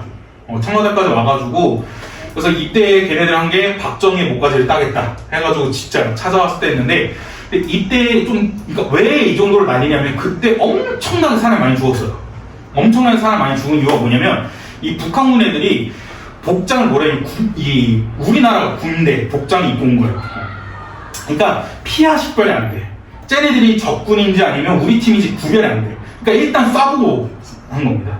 그러니까 그래서 우리 군대끼리 막 총으로 잘못 총질을 해가지고 죽은 사건들도 엄청 많았고 그래서 이때 잡힌 사람이 김신조라는 사람이거든요. 그래서 그렇게 잡혀가지고 이제 김신조 한 20명이가 들어왔는데 다 사살되고 김신조만 했는데 이분이 아직까지 살아 계실걸요? 아직까지 살아 계셔서 목사인가? 교회 하신다 했는데 하여튼 그거 했는데 그 사람이 이제 기자회견에서 뭐라 했냐면 박정희의 모가지를 따라갔다 해가지고 그래서 박정희 정부가 화가 나가지고 만든 게 바로 실미도 부대입니다. 실미도 부대 해가지고 684 부대인가? 그래가지고 그거를 이제 김일성인가 그때는? 그때는 김일성이구나. 김일성의 모가지 따겠다 해가지고 보니까 이렇게 되는. 그렇기 때문에 그래서 유난히 더 좀 이런 걸 예민했던 게 바로 이때 분위기인 겁니다. 그래서 이렇게 무단을 출입했기 때문에 발표할 권한이 있었다라고 얘기하는 거고요. 자, 그 다음에 밑에 91페이지 맨 마지막 파트에 여기 새와 관련된 병국의 행동과 새의 의미를 보시면 다시 한번 이 새의 의미가 병국이는 어떤 의미를 지고 있느냐 바로 산업화와 인간의 이기심으로 환경오염 및 자연 파괴의 희생물이다라는 거고요. 그래서 이 병국이 진정설에 된 이유가 무엇이냐 바로 인간의 이기심과 산업화로 야기되는 환경 문제의 심각성을 고발하고 이를 바로잡기 위해서다라는 겁니다. 자, 이것도 여러분들 알아두셔야 돼요. 이것도 종종 객관식이나 서술형 문제를 출제됐었거든요. 병국이가 왜 진정서를 왜 냈느냐 바로 환경 문제의 심각성을 고발하고 바로잡기 위해서 한 거였다라는 거였고요. 그렇기 때문에 이 병국의 입장에서 새는 바로 희생당한 존재라는 것을 체크할 수 있습니다. 자, 그 다음 페이지 92페이지. 자, 그래서 이제 외출 준비하는데 여기 중간에 또 이제 이유를 추측합니다.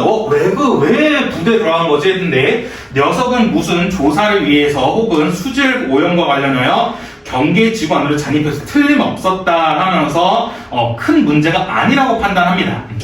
그러니까 얘가 정말 간첩이었기 때문에 부대에 들어간 게 아니라 그냥 환경 오염 때문에 그런 거겠지 하면서 좀 괜찮겠지 하고요.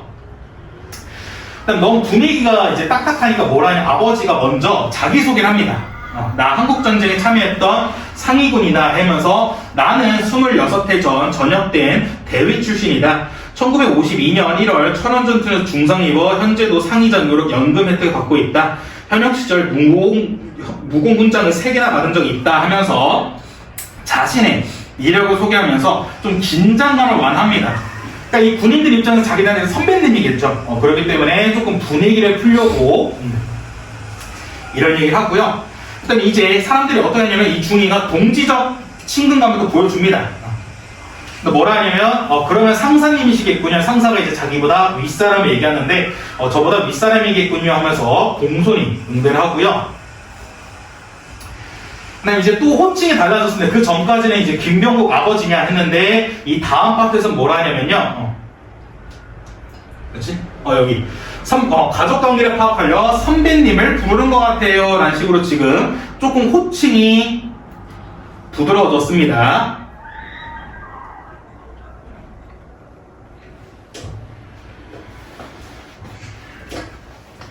그래서 호복 제 아들놈이 철새 휴식 장소나 그 은신처를 찾으러 통제 구역에 들어간 게 아닐까요? 글쎄요. 아니면 폐소 오염들을 조사할 목적이 아닐까요? 하면서 계속해서 좀 아버지는 이유를 추측하고 있어요.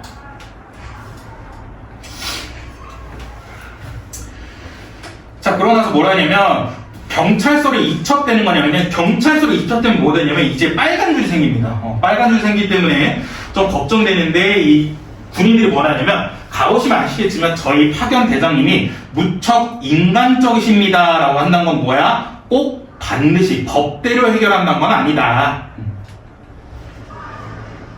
그러니까 아마 경찰서까지는 안 갈 것 같고 그냥 법대로 해결까지는 아니고 웬만해서 그냥 좋게 풀려날 것 같다 하면서 조금 얘기를 잘 해주고 있습니다. 자, 그 다음에 아까도 말씀드렸던 것은 지금 이 아버지는 병국이랑 좀 정서적 유대감을 보여주면서 병국이를 계속해서 옹호하는 모습을 보여줬는데 이 아버지 역시 환경 오염에 대해 좀 부정적으로 생각하는 게 어디 나오느냐면 바로 여기 파트입니다. 그중 공장으로 짐작되는 불 쪽에 가스를 태우는 불꽃이 중동 유전 진대처럼 붉은 혀를 날름거렸다 하거든요. 근데 이 붉은 혀가 뭐냐면요, 악마를 비유하는 겁니다.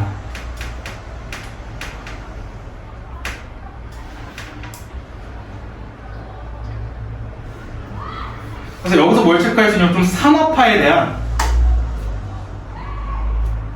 비판 의식을 갖고 있는 것도 체크할 수 있습니다. 그러니까 병국만 이 산업화 혹은 환경 오염에 대해 생각하는 게 아니라 아버지 역시 그 공장을 보면서 붉은 혀를 낼름거렸다 해서 좀 산업화에 대해서 비판하고 있는 모습을 보여주고 있다는 거였고요. 그다음에 이렇게 쭉 가다가 이제 여기 중간에 바다를 보게 됩니다. 그래서 나는 바다에 눈을 주었다 해서 이제 바다와 관련된 회상을 또 시작합니다.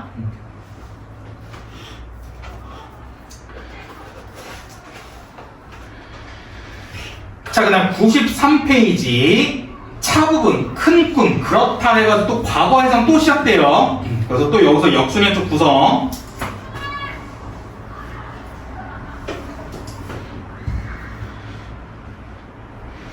시작됐는데 병국이는 어릴 적부터 바다를 보며 큰 꿈을 끼었더랬다. 두 녀석이 초등학교를 다니물려 일요일이면 자전거 뒤에 병국이를 앉히고 자전거 앞에 병식이를 태워 나는 동진강 삼각주나 장진포까지 바다 구경을 나갔다. 병식은 개구장이로만 기억에 남아있지만 병국이는 바다에 나가면 기선이 엄청 큰 배를 얘기하는데 그 볼을 보는 게 또 소원이었다.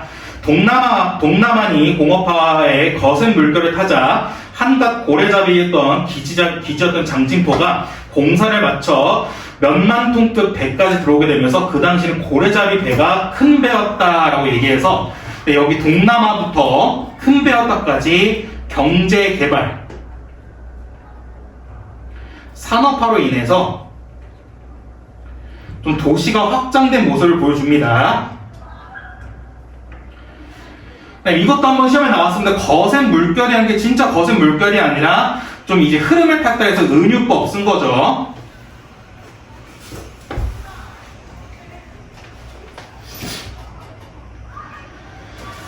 자, 그 다음 그 밑에 형광펜 2번 바다의 역할 형광펜 칠하시고 얘도 별표 치셔야 되는데 왜냐면 이 바다가 그 회상하게 하는 매개체 구실하게 되는데요. 이 바다에 가서 나랑 병국이 가끔 무슨 생각하냐면 나는 또 바다 보면서 고향에 갈 수 있는 경로이기 때문에 고향을 그리워하고 갈 수 있게 이렇게 소망합니다. 왜냐면 이 바다를 따라서 쭉 올라가면 북한 고향이니까 그래서 그걸 좀 그리워하고요. 병국 입장에서는 넓은 세상을 자유롭게 돌아다니는 기선을 보면서 좀 꿈과 이상을 추구하는 모습을 보여주는 게 바로 병국의 바다의 입장입니다. 오케이. 자, 그다음 94페이지 이제 바다와 관련된 회상 장면이 시작되는데, 자, 여러분들 여기서 좀 더 집중해 주세요. 여기도 바다와 관련된 회상 장면 시험 문제 많이 나옵니다. 자, 또 이제 가서 얘기하는데, 너는 큰 배가 그렇게 보고 싶니? 했더니, 그래요. 아버지는 기선을 타보셨나요? 병국이가 조갑지를 주어 바다 위로 힘껏 던졌다는데, 이 조갑지는 그겁니다. 방언, 조갑이, 그러니까 조개 껍데기예요. 방언. 조갑지를 삼킨 큰 파도가 해안으로 밀려왔다. 빨려 빠져나가는 썰물이 파도의 뿔을 밀쳐냈다. 큰 파도가 작은 파도를 길에 낮추어 발밑까지 따라왔다 하고 있는데, 네, 큰 파도가 발밑까지 따라왔다는 걸 통해서 파도를 또 의인하고 있죠. 마치 사람처럼 표현하고 있습니다.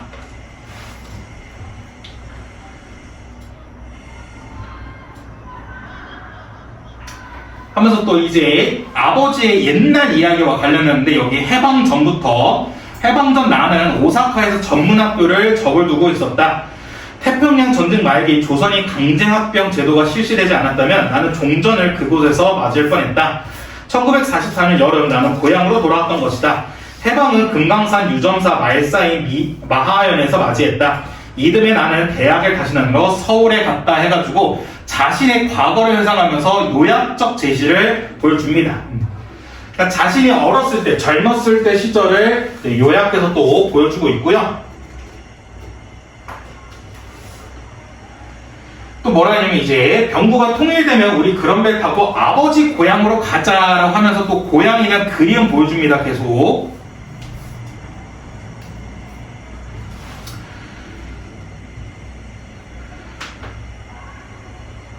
그래서 뭐라 하냐면, 금강산 때, 수학여행 때 금강산을 갔고 또 해방되던 해는 1년 가까이 징용을 피하느라 금강산에 숨어 있었다.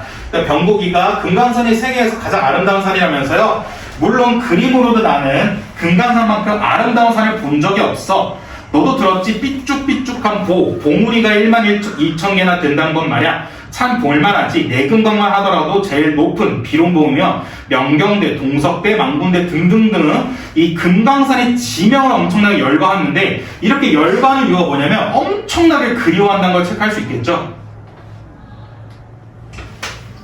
아버지가 이 고향에 대한 그리움, 금강산의 그리움으로 금강산의 지명을 쫙 얘기할 정도로 엄청나게 이 그리움이 간절하다는 걸 체크할 수 있고요. 근데 이제 병구이가 그만하라 했는데도 이제 아버지 신났습니다. 그래서 침을 튀기면서 짓거렸다라고 하는데, 금강산에 대한 자랑스러움과 또 이 고향을 떠올리는 느끼는 행복감에 대해서 얘기하고 있다 하고 있고요. 남한에 정착한 뒤 그곳이 그리워 지도를 펴놓고 주야장천 들여다보며 자연스럽게 외우게 된 지명이었다는 걸 통해서 뭘 할 수 있냐면, 한순간도 고향을 잊은 적 없다는 겁니다.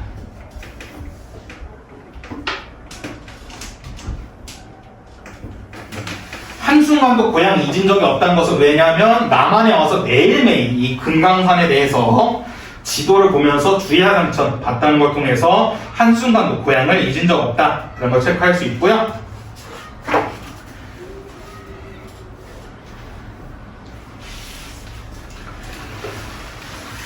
자, 그 다음에 95페이지 여기 핵심적인 맨 마지막 보시면요, 이 나의 삶이 그냥 역사적 삶이 아니라 우리나라 근현대사와 매우 관련이 있습니다. 왜냐하면 해방 전에는 일본에서 오사카에서 유학을 있었고, 또 이 강제 합병을 피하기 위해서 금강산에 숨어 있다가 해방 후에는 또 서울로 가고, 그다음에 한국 전쟁에까지 참전했기 때문에 우리나라 근현대사와 매우 관련이 있다는 거 체크할 수 있고요. 뒤에 보시면 아시겠지만 이때 일제강점기 때 일본에 유학 갔던 것 자체가 되게 잘 살았다라는 의미거든요. 그래서 이 뒤에 나오면 아시겠지만 이 주인공 아버지, 병국의 아버지가 북한에서는 좀 잘 살았다라고 얘기를 합니다. 뒤에서. 자, 뒤에 96페이지로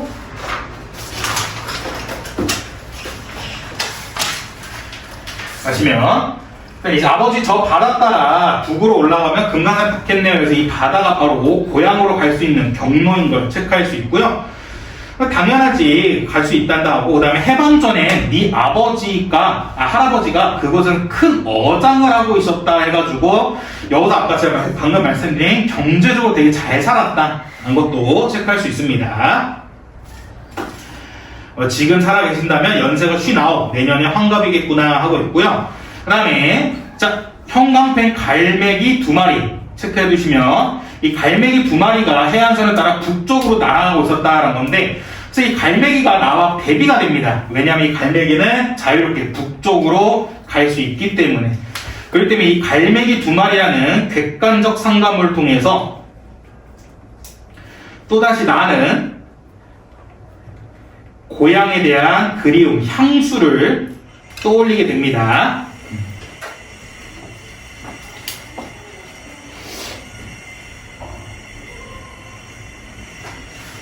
그래서 뭐라냐면 저 갈매기를 탈 수 있다면 내일 아침쯤에는 그곳에 도착할 수 있을 거야 라고 하는데, 내가 한숨 끝에 풀 죽은 목소리를 말했다라는 건데, 근데 자기는 그럴 수 없다는 거죠. 자유롭게 갈 수 없다라는 처지에 대한 인식을 보여주고요. 그 다음에 또 형광펜 아버지 닐스의 이상한 여행, 닐스의 이상한 여행이라는 동화책 형광펜. 이게 이제 고향에 가고 싶은 나의 간절한 소망을 드러내는데요. 이 동화책 내용이 뭐냐면요, 병국에 말해줍니다. 그 책을 보면 릴스가 꼬마 요정 톰태를 못살게 두다 요술에 걸려 키가 10cm도 안 되는 난쟁이로 바뀌어요. 그래서 큰 거위를 타고 기러기를 따라 정처 없는 여행을 떠나요. 참 재미있는 동화로구나. 나도 꼬마 요정 요술에나 걸렸으면 좋겠구나 하면서 또 이 형광펜. 그러니까 이 동화책 얘기가 왜 나오냐면요, 아버지가 이 동화책 읽고 나도 그 요술에 걸렸으면 좋겠다 하면서 고향에 가고 싶어하는 매우 간절함이 등장하고 있다는 거.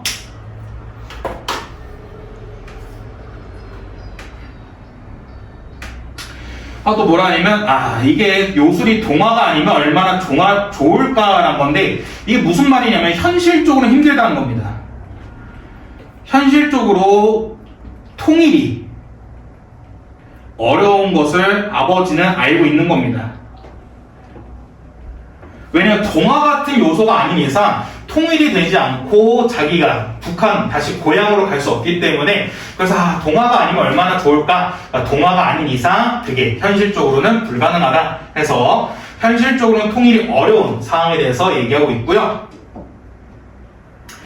그래서 여기까지 또 바다에 관련된 역순연적 구성 회상 파트였었고, 이제 하 부분 여기서 또 다시 현지로 돌아옵니다.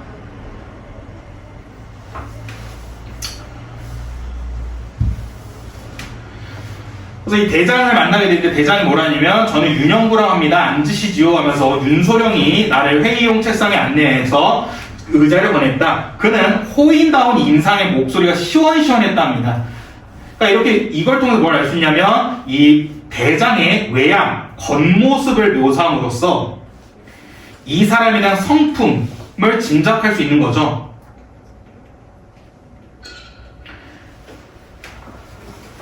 그러니까 이 사람이 되게 인상이 좋게 생겼으니까 이 사람 되게 성품이 좋겠구나 라고 이렇게 짐작할 수 있는 겁니다.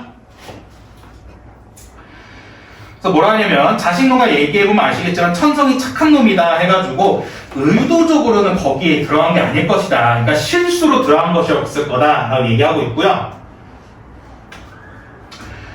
그래서 뭐라 하냐면, 어젯밤 마침 제가 부대에서 숙식할 일이 있어서 장기간 그 친구와 얘기를 나눠봤는데 똑똑한 젊은인 것 같다 해가지고, 사실 이 대장도 조금 병국이 하는 일에 공감은 합니다. 그러니까 병국이가 이 환경오염 때문에 막 열심히 노력하는 거에 대해서 이 윤소령 대장 역시 맞는 말이지, 하긴 너 똑똑하구나 하면서 이 공감을 하는 자세를 보여주긴 하는데, 그 다음 페이지 97페이지 보시면 뭐라 하냐면, 아무리 그래도 설령 하는 일이 정당하더라도 부대 양해나 협조부터 요청해야 되지요 라고 하고 있습니다. 자, 그 다음에 얘네 이거 전체 형광펜을 치기 어려운데, 여기 아버지 말하는 거 물론부터 시키겠습니다. 얘 별표 주고 알고 계세요. 얘도 시험제 많이 나오는데 왜 그러냐면, 여기서 아버지의 나의 말하기 방식이 되게 시험에 많이 나옵니다. 나의 말하기 방식과 관련된 문제가 많이 나오는데, 첫 번째 뭐라냐면, 그래서 물론 그래야 하지요 라는 식의 윤소령 말의 긍정을 보여주고요.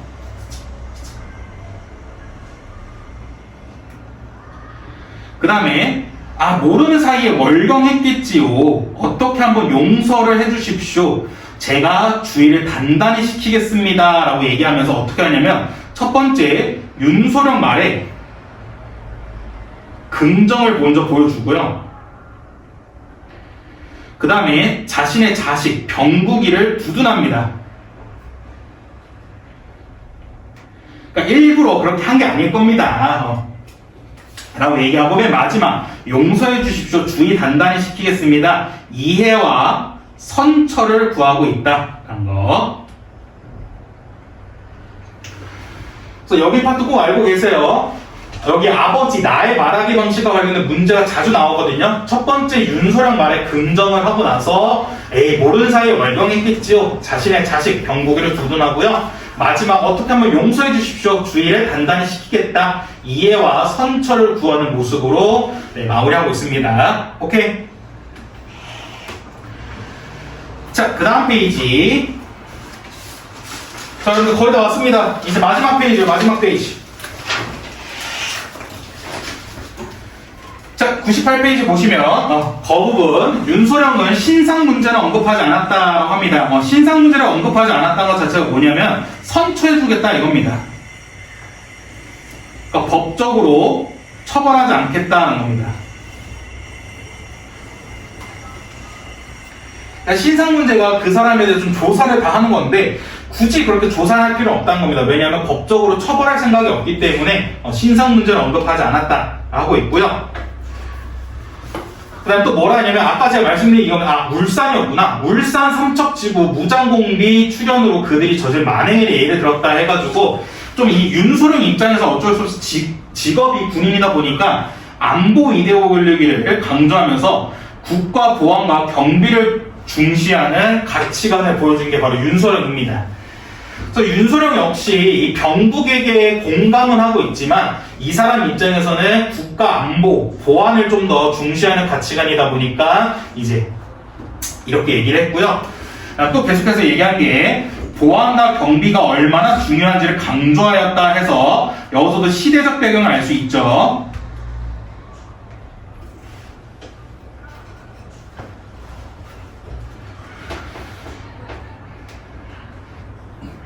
그래서 또 윤소령이 뭐라냐면 국민 복리와 재반 사업의 성장이라는 것도 안보 확립 위해서만 이루어지는 거다라고 얘기하면서 좀 안보를 중시하는 사회 분위기가 있었음을 체크할 수 있습니다. 그래서 여기서도 직접 체크할 수 있는 게 좀 긴장되고 경직된 사회 분위기를 보여주죠.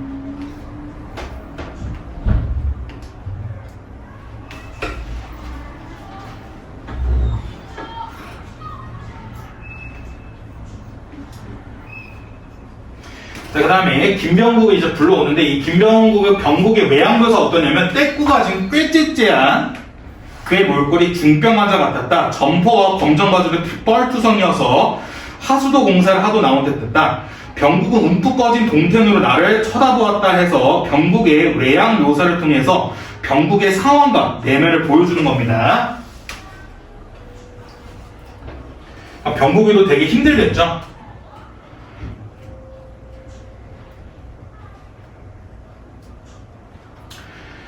그 다음에 지금이야 새벽에 뭐 통금 시간이 없어서 막 자유롭게 돌아다니잖아요. 근데 이때 당시 통금 시간이라는 게 있었거든요. 그래서 아버지가 뭐라 하냐면 통금 시간에 허가증 없이 해안 일대를 못 떠나는지 알면서도 하면서 이때 1970년대도 사회 모습이 나와 있고요.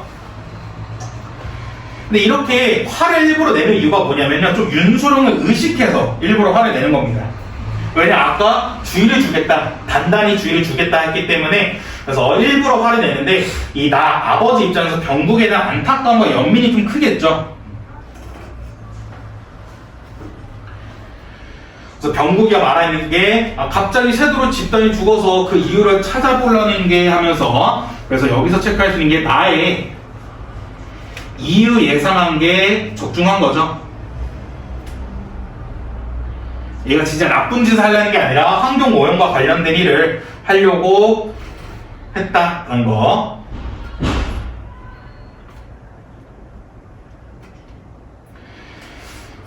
이제 또 윤소령이 뭐라 하냐면 자제의 의도는 충분히 파악했다 하면서 이 윤소령이 병국의 처지를 이해하면서 이제 잘 끝내는데요.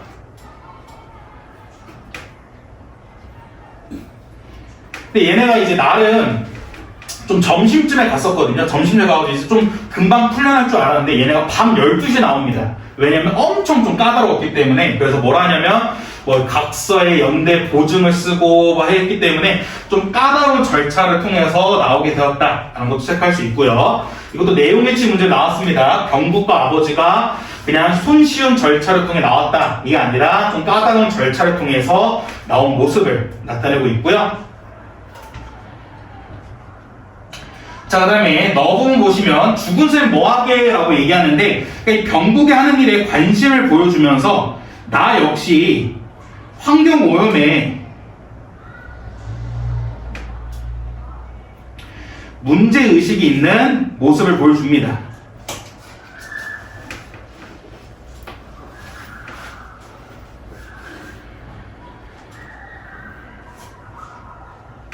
네, 말했더니 해부를 해서 사인에 캐보려고 했더니 이제 아버지 입장은 뭐라냐면 폐수 때문 아닐까 하면서 환경오염 때문에 그런 거 아닐까 했는데 이 병국은 글쎄요 확실하진 않네요 라고 얘기하고요. 근데 여기서도 이게 뭐가 나오냐면 아버지 입장에서 폐수 때문이다 라고 얘기하는데 병국 입장에서 뭐라 하냐면 아무래도 새를 독살하는 애들이 있는 것 같다 합니다. 그러니까 이렇게 새들이 갑자기 죽는 이유가 말이 안 된다. 그러니까 아버지 입장에서 아마 이거 폐수 때문 아닐까 했는데 아무래도 누가 새를 독살하는 사람들이 있는 것 같다 하는데 이게 뒤에 보시면 아시겠지만 앞에 보시면 아시겠지만 새를 독살하는 애들이 바로 자신의 동생 병식이었습니다. 그래서 그것 때문에 이제 4부에서 좀 대판 싸웁니다.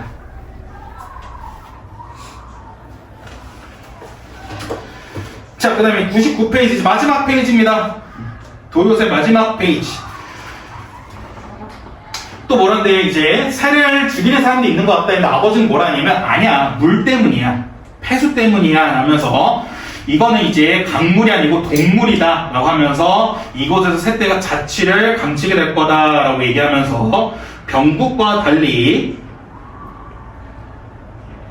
나는 뭐라 생각하냐면요 동물 이 폐수 때문에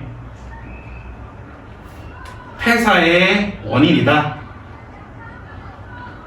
라고 얘기하고 있습니다.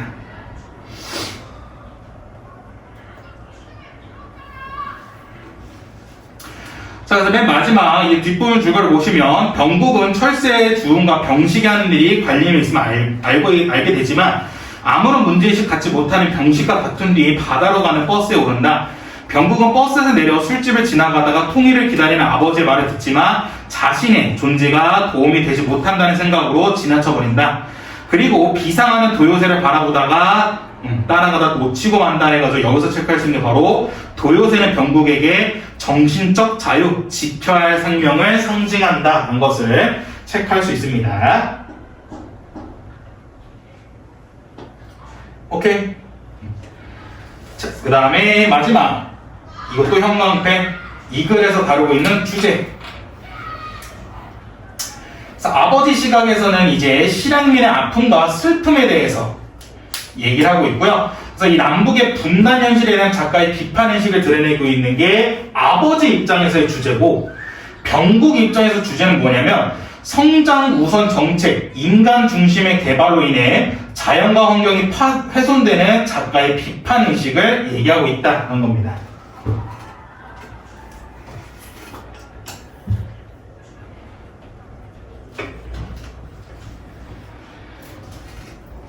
자, 그 다음에 이제 학습 활동 보면서 마무리할게요.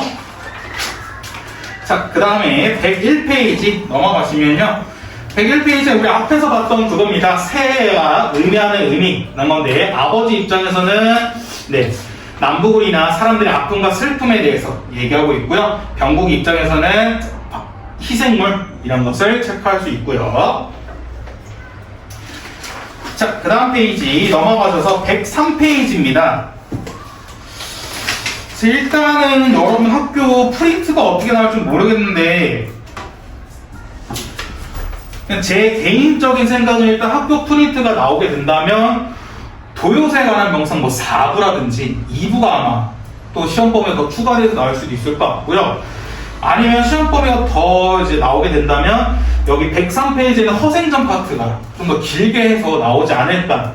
아니면 이와 관련된 여러 작품들이 또 나올 수 있고요. 뭐 도요새에 관한 명상 말고 자연 파괴와 관련된 얘기 나온 걸 수 있고, 뭐 자연 파괴 혹은 산업화와 관련된 건 대표적인 게 난소공입니다. 난장이가 쏘아올린 공, 작은 공도 있고, 만약에 허생전과 관련돼서 나오면 조금 애매합니다. 왜냐면 허생전은 박지원 작가인데 박지원 작가는 작품의 세계가 좀 넓거든요. 그렇기 때문에 좀 어려울 수 있기 때문에 아마 여러분들 학교에서 좀 시험 난이도를 올리고 싶다 하면 이 허생전과 관련된 박지원과 관련된 외부 작품이 나올 수 있을 것 같고, 그렇지 않고 여태까지 했던 것처럼 1학기 시험, 2학기 중간고사 때처럼 그냥 평이한 난이도 유지하고 싶다 하면 아마 그냥 도요새에 관한 명상과 관련된 작품이 나올 수 있을 텐데, 일단 여기는 언제나 여러분 학교 시험범위 나왔기 때문에 허생전 보고 가도록 할게요. 자, 일단 허생전이 뭔지부터 좀 모르실 게 많을 텐데 아마 여러분들 중학교 때 한번 들어볼 수 있거든요. 중학교 때 뭐냐면 이 사람이 그겁니다. 그 사재기 한 사람입니다. 사재기 원조예요. 그러니까 이 사람이 허생이라는 사람이 집에서 그냥 글 공부만 하고 있었는데 양반인데 이제 아내가 엄청 잔소리합니다. 아니 이렇게 글만 공부해서 뭐 할 거야? 빨리 과거급제 하든가 뭘 해? 했는데 이 허생이 얘 뭘 모르네. 내가 글 공부하는 건 과거급제를 위해서가 아니라 나 자신을 위해서 그런 거야. 그랬더니 이제 허생 아내가 아이고 답답한 소리 하지 말고 빨리 돈이나 벌어와 하면서 막 잔소리 하거든요. 그래서 허생이 가서 이 나라에서 가장 돈이 많은 사람한테 돈을 빌립니다. 돈을 빌려가지고 이 돈 갖고 뭐 하냐면요, 그 우리나라에 있는 조선 한반도에 있는 안동 지역으로 가거든요. 왜냐면 안동 지역이 그 교통의 요충지였기 때문에 거기에 모든 물건이 다 모여요. 그래서 거기 안동에 가가지고 얘가 온갖 과일을 다 삽니다. 배나 사과 이런 걸 다 싹쓸이에요. 싹쓸이 한다면 얘가 뭐 하냐면 가만히 놔둡니다. 가만히 놔두는데 사람들이 이 사과나 배를 살라 했는데 못 사는 거야. 왜냐면 허생이 다 사재기를 했기 때문에. 이 사람들은 근데 배나 사과가 필요해요. 과일이 왜 필요하냐면 제사 지낼 때 필요한 겁니다. 근데 우리가 일반적으로 생각할 때 여러분들 지금도 그렇잖아요. 지금도 뭐 이번 여름에 사과가 엄청 비쌌거든요. 사과 엄청 비싸서 금사과를 해가지고 이게 제사상에 함부로 올릴 수 없는 거였는데, 그래서 제 기억상에도 추석에 사과 안 올렸거든요. 저희 집은 추석에 사과 안 올렸는데, 우리가 생각하기에 아니 사과 비싸거나 없으면 안 올리면 되잖아 하는데, 이때 당시 사람들은 되게 그런 전통적인 가치관에 꽉 막혀있기 때문에 막혀있어가지고 사과가 없으면 어떻게든 구했어야 되는 겁니다. 그래서 허생한테 찾아가가지고 원래 사과 한 개가 한 1,000원 정도면 이 사람한테 10만 원씩 사가요. 그러니까 돈을 엄청나게 불리는 거죠. 돈을 엄청나게 막 불리고요. 그 다음에 이 돈 불린 것도 뭐 하냐면 이 사람이 말총을 사요. 말총이 뭐냐, 말꼬리 같은 건데 이게 또 사람들 머리 묶을 때 필요한 겁니다. 머리 묶을 때 필요하니까. 근데 우리 지금도 생각해 머리 묶을 게 없어. 그냥 머리를 풀고 다니면 되잖아. 근데 이때 당시 사람들은 유교적 가치관 때문에 무조건 머리를 묶어야 된다는 거야. 그리고 이 말총도 원래 하나당 1,000원이었는데 막 허생한테 10,000원, 10만 원 이렇게 사가는 겁니다. 그러니까 이거 엄청난 부자가 돼버린 거야. 부자가 돼버려가지고 이 허생이 뭐라 하냐면, 와 이거 지금 우리 조선 큰일 났네. 나 하나의 사재기 때문에 이 나라 경제가 휘청거렸네 하면서 이 사람이 이거 진짜 심각한 문제인데 이러면 안 된다면서 또 다른 문제가 뭐냐 했더니 이 조선에 도적대가 너무 많은 겁니다. 도적대를 해결해야 되는데 이 도적대들이 왜 도적이 됐냐 했더니 먹을 게 없어서 도적이 된 거예요. 그래가지고 허생이 도적대한테 찾아가가지고 우두머리한테 너네 도적 왜 됐냐 했더니 먹고 살 수가 없어서 그냥 도적이 됐다 했더니, 그럼 너네 먹고 살 수 있으면 도적질 안 할 거야? 네, 안 할 수 있습니다. 오케이. 그럼 너네 내가 돈을 줄 테니까 이 돈 갖고 소 한 마리랑 여자 한 명씩 데려와. 그러니까 와이프 한 명씩 결혼해. 그래서 데려와 합니다. 그래서 애들이 여자 한 명이랑 소 한 마리씩 끌고 와요. 끌고 와서 우리 왔어 했더니 오케이, 야 다 타가지고 배에 타서 빈 섬으로 갑니다. 빈 섬에 가가지고 그 사람들 다 떨구고 거기에 돈을 다 줘요. 돈을 다 줘가지고 여기서 너네가 자급자족 해먹어 살아 라고 얘기했는데, 그래서 조선의 도적 문제를 해결했습니다. 왜냐면 도적들을 다 이끌고 빈섬에 갔기 때문에. 그래서 이 허생이란 인물이 다 이걸 해결하거든요. 이 해결한다는 것 자체가 와 허생이 영웅이네 이게 아니라, 박지원이라는 작가는 그만큼 조선이 되게 뒤떨어진 시대였다. 너무 이런 명분과 실리 중에 명분만을 되게 중요시했던 사람이다, 중요시했던 나라다, 이러면 안 된다 라는 것을 강조하기 위해서 얘기한 건데, 해제 보시면요, 조선 정도 때 박지원이 지은 한문 단편소설로 허생의 상행위를 통해 당시에 허약한 국가경제를 비판하고 양반의 무능과 허위의식을 풍자하고 있다 합니다. 그래서 특징 보시면 실학사상을 바탕으로 사회의 모습을 풍자하고 있는데, 이 실학이라는 게 뭐냐면요, 실생활에 도움이 되는 겁니다. 그러니까 여러분들 많이 얘기하잖아요. 지금은 얘기 안 할 수는 있는데, 제가 고등학교 때는 제가 과학이 싫어서 문과 갔거든요. 근데 문과여도 수학 때 그 기하 벡터까지 다 배웠거든요. 미분이랑 적분은 다 기본이고 기하 벡터 배웠는데, 우리 맨날 그렇게 말해요. 기하 벡터 이거 배워서 실생활에 뭘 쓰냐, 실생활에 더하기 뺄셈만 잘하면 되지 않냐 하는 건데, 그러니까 딱 이렇게 생각하는 게 실학사상입니다. 그러니까 우리 실생활에 도움되는 것만 하면 되는 거 아니야? 라는 게 바로 실학사상이고요. 이 실학사상을 주장한 게 바로 대표적인 박지원이었고, 그래서 이 빈섬을 통해 이상향의 구체적 모습을 제시하고 있고요. 허생이라는 영웅적 인물의 행적을 중심으로 사건을 전개해 나간다. 이게 바로 허생전의 큰 특징인데, 한번 작품 쭉 보도록 할게요. 103페이지 위에부터. 허생은 나라 안을 두고 다니면서 가난하고 의지 없는 사람들을 구제했다. 그러고도 은이 10만 냥이 나왔다. 이건 변씨에게 갚을 거다. 이 변씨가 돈 빌린 사람이거든요. 그래서 허생이 가서 변씨를 보고 나를 알아보시겠소 했더니 변씨는 놀라웠다. 그대 안색이 조금도 나아지지 않았으니 혹시 만냥을 실패본 거 아니냐라는 겁니다. 이게 바로 변씨의 한계거든요. 그러니까 외양 모습만 보고 실패와 성공을 판단한 겁니다. 그러니까 이 허생이 거짓 차림으로 와서 돈을 빌려갔는데, 똑같이 거짓 차림 와가지고 이 새끼 실패했네 했는데, 사실은 허생은 완전 성공한 거거든요. 그래서 허생이 뭐라 하냐면, 재물에 의해서 얼굴에 기름이 도는 것은 당신들 일이었는데, 이 당신이 바로 상인입니다. 상인, 장사하는 사람들. 그래서 만냥이 어찌 돌을 살찌게 하겠소 라고 얘기하는데, 그러니까 허생 입장에서는 돈, 물질적 가치보다는 정신적 가치를 더 중시한다 라는 걸 체크할 수 있고요. 여기서도 체크할 수 있는 건 허생은 상인을 되게 무시합니다. 그래서 이 허생이라는 사람은 물질적 가치를 되게 무시하는 사람으로서요, 이 허생의 한계를 볼 수 있고요. 그러니까 옛날에는 신분 체계가 어땠냐면요, 이렇게 돼 있었거든요. 양, 농, 공, 상. 그러니까 양반이 제일 첫 번째였고요. 그 다음에 농부가 두 번째 계급이었고, 이 공, 얘네도 뭐냐면 이 장인들, 물건 만드는 사람이었고, 그다음 제일 안 좋게 본 게 바로 상인들이었습니다. 장사하는 사람들.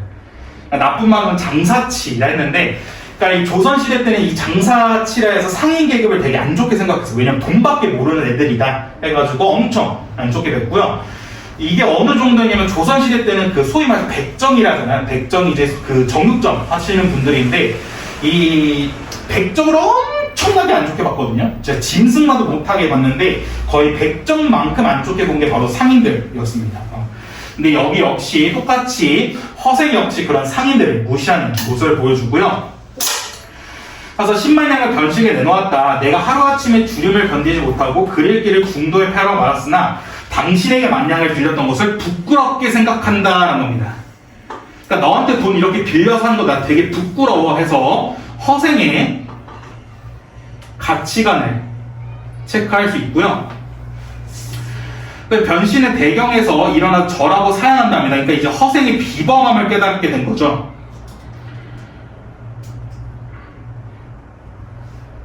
또 변씨가 10분의 1로 이자를 쳐서 받겠노라 했더니 허생이 잔뜩 화를 냅니다. 왜 화를 내냐면 나를 장사치로 보는 것이냐 라면서 허생의 계급의식의 한계를 보여줍니다. 그러니까 왜 그러냐면 허생은 세상에 나아가 자신의 능력을 시험한 것이 바로 도의 실현인데, 이익을 취하기 위해서 이렇게 한 게 아니었거든요. 그렇기 때문에 자신은 작은 이익에 연연하지 않는 선비임을 드러낸 게 바로 허생인 거고, 이게 또 다른 허생의 한계이다 라는 거.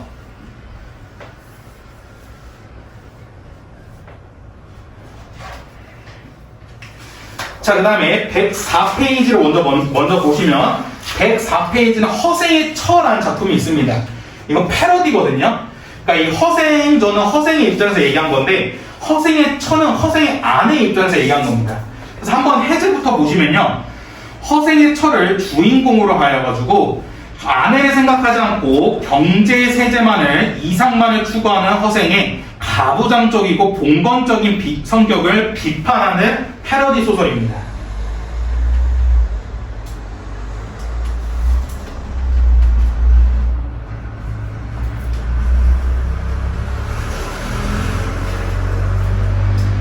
그래서 남성 중심의 가부장적 사력도 소외되어 주목받지 못했던 여성의 삶을 허생의 처로 보여줘서 허생에 대해서 좀 더 비판하고 있다는 거였고요. 또 이게 재밌는 게 현대 소설이어서 현대와 과거가 교차하고 있습니다.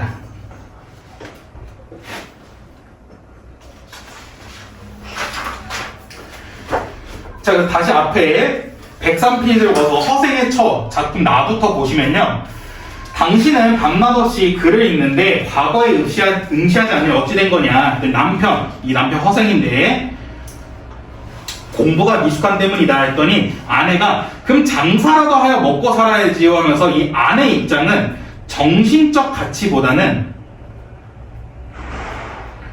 물질적 가치가 더 중요시하다라는 겁니다.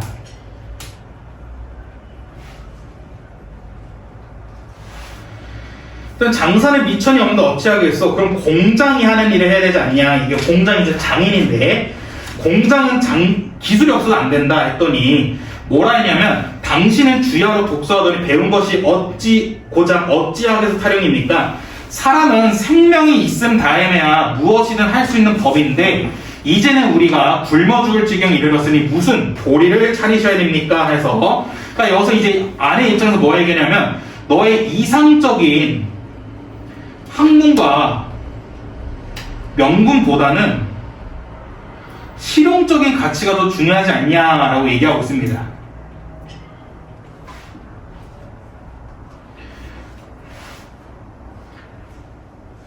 자, 그 다음에 이거는 한 번 시험에 나왔었거든요. 한 번 시험에 나온 게 뭐냐면, 주야로 독서한다, 이거를 사자성어로 맞춰라 라는 문제가 한 번 나왔었는데, 혹시 모르니까 써드릴게요. 주야로 독서한다와 관련된 사자성어가 뭐냐면 독서 삼매 혹은 위편 삼절 혹은 차형 손설.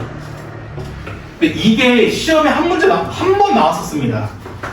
허생의 처 관련된 문제에서 주야로 독서한다는 것을 사자성어로 찾는 문제가 한 번 나왔었기 때문에, 네, 이건 자주 나오진 않았고 정말 딱 한 번 나왔어요. 딱 한 번. 이게 2021년도인가? 한 번 나왔었기 때문에 혹시 모르니까 말씀드렸고요. 자, 그 다음에 이제 마지막 104페이지 보시면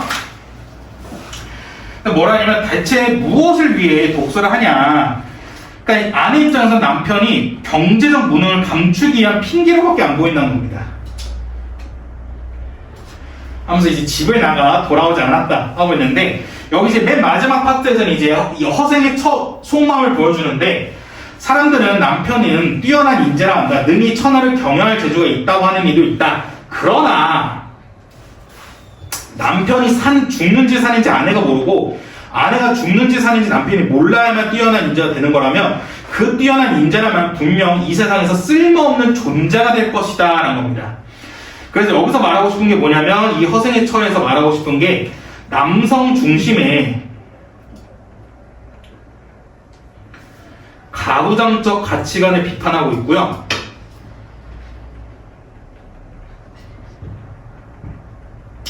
더불어서 실용적인 게 아니라 이상만을 추구하는 남성 사회를 풍자하고 있습니다. 남편이 엄청 뛰어난 인물이 하는데 남편이 죽는지 사는지 나도 모르고 아내가 죽는지 사는지 남편이 몰라야만 뛰어난 문제가 되는 게 이게 무슨 소용이 있는 거냐 하면서 가부장적 가치관과 이상만을 추구하는 남성 사회를 풍자하고 있고요. 다음에 맨 마지막, 사람들이 행복하게 살며 자식을 낳고 그 자식에게 보다 좋은 세상을 살도록 해주는 것, 그것만고 무엇이 있겠는가라고 얘기하면서 이러한 대의 명분보다는 가정의 행복이 더 중요한 거 아니냐 라고 말하면서 끝내는 게 바로 허생의 처라는 작품입니다.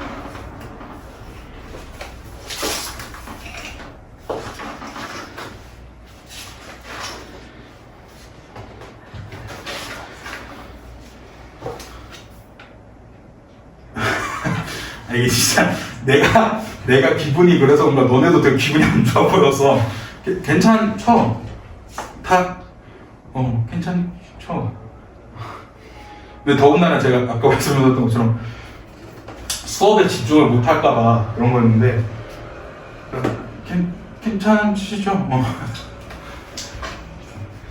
그래서 일단 여기까지가 도요새가나 명상과 그와 관련된 학습활동 내용이었었고요. 일단 언제나 말씀드린 게 좀 어려울 겁니다. 도요새가나 명상 파트가. 그러니까 학교 프린트를 일단 봐야 될 것 같아요. 학교 프린트를 봐가지고 만약에 정말 생뚱한 작품이 나오게 된다면 조금 난이도를 높이겠다는 것도 볼 수 있고, 아니면 그냥 도요새가나 명상의 뭐 2부 내용 혹은 4부 내용이 이렇게 시험에 나오게 된다면 조금은 괜찮은 문제가 될 텐데, 일단은 아까도 말씀드렸던 것처럼 학교 프린트 나오면 저한테 바로 보내주셔야 되고요. 만약에 학교 프린트를 저한테 목요일 금요일도 살짝 빠듯하거든요. 목요일까지 만약에 못 보내주신다면 일단 다음 주 수업 때는 꼭풀 모의고사 진행할 거고요. 꼭풀 모의고사 일단 첫 1회다 보니까 조금 쉽게 갈 겁니다. 쉽게 갈 거여서 너무 긴장하지 마시고 그냥 개념 정리 한번 쭉 한다 생각하시면 좋을 것 같고요. 일단 오늘 좀 웬만하면 천천히 나가긴 했거든요. 도요새가나 명상 천천히 나가긴 했는데 그래도 좀 개인차에 따라서 좀 빠르게 진행했다 느낄 수 있으니까 집에 가서 다시 한번 이거 복습하시고, 그 다음에 숙제는 다시 한번 카톡으로 보내드릴게요. 다시 한번 보내드려서 이거 문제 푸시고 다음 주에 문제 확인하고 또 꼭풀 풀고 진도 나가는 걸 하겠습니다.